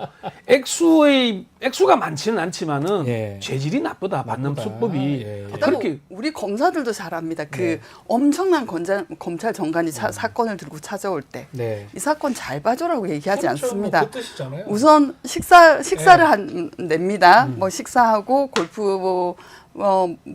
골프 같이 치고 그 다음에 그 로펌의 새끼 변호사가 의견서를 하나 들고 옵니다. 그럼 다 아는 그러니까 거죠. 그거 알아보고 그럼 일심점심인 거죠. 왔다 갔다 하고 이러지. 누가 부탁하면서 이거 봐줘야 됩니다. 이 사람 왔으니까 누가 그럽니까? 아니 그리고 자기 면 깎이게 체면이 있는데 아 그 형제 몇 호 사건 있잖아. 그 피자가 이런 억울한 이거는 안 말하죠. 왜 말합니까? 하여튼 이것도 사실은 제가 계속 뭐 제가 걱정할 부분은 아니지만 정권이 천년만년 갈 것도 아니고 결국 지나면 이거 다 책임 소재. 그러니까 이걸 다 기억하고 있다가 잘못한 사람은 저는 엄중하게 나중에 물어야 된다. 이 검사든 뭐 부장검사든 뭐든 간에 제 개인적으로 그렇게 봅니다. 이게 다 국민들이 기억하고 있어야 되지 않을까 생각이 듭니다. 검찰의 목적이 원래 기소해서 공소 유지해서 유죄를 받아내야 되는 거예요. 근데 지금의 윤석열 검찰이 하는 거는 일단 기소해서 네. 괴롭히는 게 목적인 것 같고 자기 편은 기소하지 않는 게 목적. 기소하지 않아서 재판을 안 받게 하는 거고 이렇게 흘러가고 있는 게 아닌가라고 좀 느껴지는 겁니다. 기소해서 반대편은 괴롭히고 네. 한쪽은 절대 기소를 하지 않고 기소 독점 편의를 갖고 있으니까 활용하는 거네요. 그리고 결국은 이게 이제 김건희 여사를 주가 조작 관련해서도 불기소 처분을 했다. 결국은 어떻게 되겠습니까? 이게 여론이 지금도 왜 바닥이잖아요. 그냥 바닥이 밑에 지하실도 있다고 그러죠. 바닥을 끝나지 않을 것 같습니다. 그렇게 할 경우에는. 그렇죠. 그걸 근데 검찰이 왜 윤석열 대통령이 기획통 출신인 심우정 총장을 임명하고 중앙지검장의 기획통 출신인 이창수를 안착했습니까? 특수통 출신들은 나름대로 자기 살 길을 찾잖아요. 그리고 성깔이 나름 있습니다. 성깔이 있어서. 아까 일본식으로 표현 안 하려고 하는 성깔이라고 표현합니다. 그러니까 그래서 특수통 출신 하면은 자기가 나중에 안 다치려고 여지를 만들어놔요. 그런데 기획통 출신들은 위에서 시키는 대로 잘 하니까 고분고분한 사람 시킨 거 아니겠습니까? 그래서 지금 불기소 처분할 가능성이 높다고 보는데 불기소하면 결국 자기만 죽는 게 아니라 검찰 자체가 죽습니다. 그렇죠. 그렇게 되겠죠. 그럼에도 불구하고 이윤석 총장이 그러면 윤석열 대통령 김건희 여사 구속시키려고 그렇게 하려고 그랬겠습니까? 아니죠. 검찰이 망하는 거는 막아보겠다는 그 일념 아니었겠어요? 그것도 보기 싫다는 거죠. 그것도 보기 싫어서 반년으로 내몰았는데 지금 그러면 이 9명 유죄 나온 걸 김건희 여사를 재판에 회부하면 유죄가 거의 확실치하게 보여지는데 기소할 수 있겠어요? 자, 또 하나의 사건 하나 더 다뤄보죠. 디올백 불기소 처분난 그날 박상용 검사 청문회가 국회에서 열렸어요. 요거 일단은 대 기자님께서 탄핵 사유 그리고 박 검사 입장도 한번 말씀 먼저 해주시면 좋을 것 같습니다. 박 검사의 탄핵 사유는 박 검사가 쌍방울 불법 대북 송금 사건 수사 과정에서 이화영 전 경기도 평화부지사의 허위 진술을 회유하고 강제해서 직권 남용을 저질렀다는 것 하나 하고요. 박 검사가 공소 제기 전 뇌물죄 비사실을 공표하는 등 비사실 공표죄를 저질렀고 공무상 비밀 누설도 해당합니다. 그리고 뭐 만취해서 울산지검 청사 대기실과 화장실 등에 뭐 오물을 설사해서 뭐 했다는 뭐 공용물 손상죄도 했다. 이게 탄핵 소추에 들어갔는데 박 검사가 그 지난 2일에 있었는데 불출석했죠. 네, 안 왔습니다. 불출석한 이유는 본인이 지금 소추된 탄핵 소추 돼 있는 당사자잖아요. 그러면은 청문회에 나가서 불리한 진술을 할 수 있으니까 그래서 자기는 안 나간다. 이게 검찰이 동일하게 지난번 김영철 차장검사도 그렇게 얘기를 했거든요. 다 이렇게 안 나가기로 이렇게 마음을 작정을 한 것 같습니다. 대검이 아마 이거 법률 검토를 쭉 해왔는데 그런 과정이 아닌가. 이게 이제 근데 우리가 하나 봐야 될 게 이화영 사실 그래서 박상용 청문회가 이화영 청문회가 됐잖아요. 사실상. 이화영 부지사 전 부지사 나와서 증언을 많이 했습니다. 이전 부지사의 진술 중에 이제 이런 부분들이 있습니다. 수원지검 1313호실 박검사실 바로 앞에 창고라고 불리는 공간이 있는데 여기에서 김성태 전 쌍방울 회장, 안부수 아태 평화기도 협회장 등과 수십 차례 만나서 진술을 마쳤다. 서로 말이 맞으면 조서를 쓰고 그렇지 않은 날은 조서를 쓰지 않고 돌려보내는 걸 반복했다. 그 과정에서 검찰과 거래를 했다. 이런 얘기를 한 거고요. 서영교 의원이 이제 청문회에서 그런 얘기를 했어요. 이전 부지사를 111차례나 검찰청에 불러서 조사했는데 조서는 몇 건에 불과하다.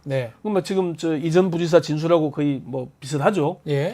그리고 지난해 5월에서 7월 사이에 공범들을 분리하지 않고 같은 시간에 출정시키고 구치소로 돌려보낸 것이 같은 시간에도 돌려보냈어요. 10회가 넘는다. 검찰의 진술 짜맞추기 의혹이 있다. 이런 얘기들을 한 겁니다. 그러니까 이제 장관 정청래 법사위원장이 박상용 검사를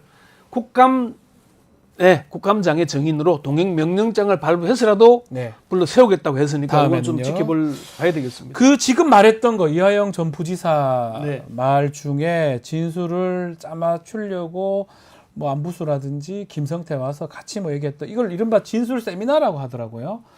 어떻습니까? 이렇게 가능합니까 실무적으로? 자백은 증거의 왕이니까요. 네. 그래서 어떤 혐의를 이제 짜맞췄을 때 사실 배치되는 객관적인 서면 문서 증거는 뒷받침이 안 되고 네. 상반될 수도 있거든요. 예. 그걸 누를 수 있는 자백이 있잖아요. 정치자금법이든 뇌물이든 준 쪽 받은 쪽 모두 제가 되는데 준 쪽이 자기의 처벌을 감수하면서 줬어요라고 하는데 안 믿을 판사가 있겠습니까? 또 하나는 이것이 근데 그 이면에는 빙산의 그 아래에는 많은 것들이 숨겨져 있는 거죠. 왜냐하면 그걸 인정하는 대신 자기네들은 자본시장법 위반이라든지 다른 여제들 외국환 거래법 뭐 많은 것들을 사실 봐주는데 판사들은 위에 있는 것만 보게 되잖아요. 자기한테 불리한 사실을 왜 자백했겠어? 진실이니까. 그런데 그 밑에는 엄청난 것들이 사실 김성태만 해도 서울 남부지검에서 자본거래법 위반을 들고 있던 거를 털어줬다는 소문이 이미 무성하거든요. 그런 거죠. 다른 큰 범죄들 본인한테 유리하게 해주고 그 위에 빙산의 가장 위에 있는 거 그거 하나 허위든지 뭐 유도로 해주면 본인한테 이익이 되기 때문에. 근데 판사나 법원 입장에서는 그 잡아갈 리가 뭐가 있겠냐. 그래서 유죄로 갈 것이다. 요런지 말씀 주시죠. 그런 것들을 하기 위해서 말을 맞춰야 되니까 진술 세미나를 하는 거라는 게 이화영 전 부지사의 요번 그 청문회에서 했던 내용인데 앞으로 이 박상용 검사 이거 청문회 이 부분 어떤 부분 중점 두고 우리가 살펴봐야 될까요? 아까 말씀하신 대로 정말 거래가 있었느냐, 네. 김성태나 안부수나 이걸 봐주고 이쪽을 그 이화영을 공격하고 그로 인해서 이재명 이제 대표가 연루됐다는 걸 입증하는 게 검찰의 목적이잖아요. 그런 쪽으로 갈 거냐, 과연 이게 진술 세미나가 사실이냐 아니냐, 회유 협박이 있었나 없었냐, 이게 사실은 관건이 되겠죠. 요걸 입증하는 게 문제가 될 거고요. 지금 그 검사 탄핵이 줄줄이 검사들이 지금 이렇게 버티잖아요. 왜 버티냐? 이 사람들이 자신감이 생겼기 때문이에요. 첫 번째 검사 탄핵 소추됐던 안동환 검사 공소권 남용이 인정되고도 파면이 안 됐잖아요. 그러면 이 사람들은 수사 중인 사항이고 이재명 대표와 수사와 관련돼서 지금 탄핵 소추가 되는 사람들이잖아요. 그러니까 상대를 공격할 수 있잖아요. 그러니까 충분히 정치적 공방으로 빠져나갈 길이 있다. 그리고 대검에서부터 다 한 목소리로 검사 탄핵의 문제점을 짚고 나오기 때문에 안동환 검사의 경우에 공소권 남용을 했음에도 불구하고 징계 받았습니까? 형사처벌 받았습니까? 검찰이 사과했습니까? 아무것도 안 하잖아요. 조직적인 보고로 가는 거죠. 그러니까 검사들로서는 그래 해봐라. 해도 우리가 탄핵 안 될 거다는 자신감이 붙은 거죠. 사실은 탄핵 소추되는 자체가 불명예니까 그것만 봐도 옛날 검사들은 사직했지 않습니까? 사직하기도 하고 부끄러웠죠. 염치가 있었죠. 이제는 서로가 염치조차 없어져 가는 거죠. 그 점이 저는 더 큰 문제라고 봅니다. 하나는 뭐 이런 진술 세미나를 막을 아주 간단한 방법이 있었어요. 그 문재인 정부 시절에 논의되기도 했고 지금 경찰은 그 구치소의 수감자들을 수사할 때 또는 뭐 집행 중인 사람 그 확정 피고인 확정된 사람들을 수사할 때 공무 출장을 갑니다. 검찰에 불러서 수사를 할 구치소 가서 조사한다는 거죠. 그렇죠. 공무 출장으로 갑니다. 근데 검찰은 불러서 수사하잖아요. 근데 다 같이 불러서 모으고 그리고 검찰의 그 밀실에서 이런 무슨 말들이 오가는지 아무도 모르고 이미 그래서 경찰처럼 공무 출장으로 하자는 아닌 문재인 정부 때 나왔습니다. 그래서 이건 다 민주당의 원죄다라고 저는 생각합니다. 그래서 뭐 자업자득이라고 저는 생각해요. 기소한 이후에 작전을 통해서 유죄를 만들어내는 거는 그거는 사실 피고인에게 불리한 거잖아요. 일방적으로 그렇게 몰고 가서 그게 지금 111차례나 불러갔다. 항상 문제가 되는 사건에 있어서 보면은 검찰이 관련 증인들을 수십 차례, 수백 차례 불렀다는 게 나오잖아요. 그런 문제는 바로잡을 필요가 있는 것 같습니다. 알겠습니다. 자, 오늘 서초해범 여기서 마무리를 하겠습니다. 권영틀 대기자, 이현주 변호사와 함께했습니다. 감사합니다. 고맙습니다. 자, 뉴스 인사 프라임 오늘 마무리하겠습니다. 회원한테 우선 제공이 되고 당일 저녁 일반에게 공개가 됩니다. 회원 가입 방법 게시판 통해 확인 가능하니까요. 많은 관심 참여 부탁드리겠습니다. 저는 내일은 좀 쉬고요. 목요일 날 다시 찾아뵙겠습니다. 감사합니다.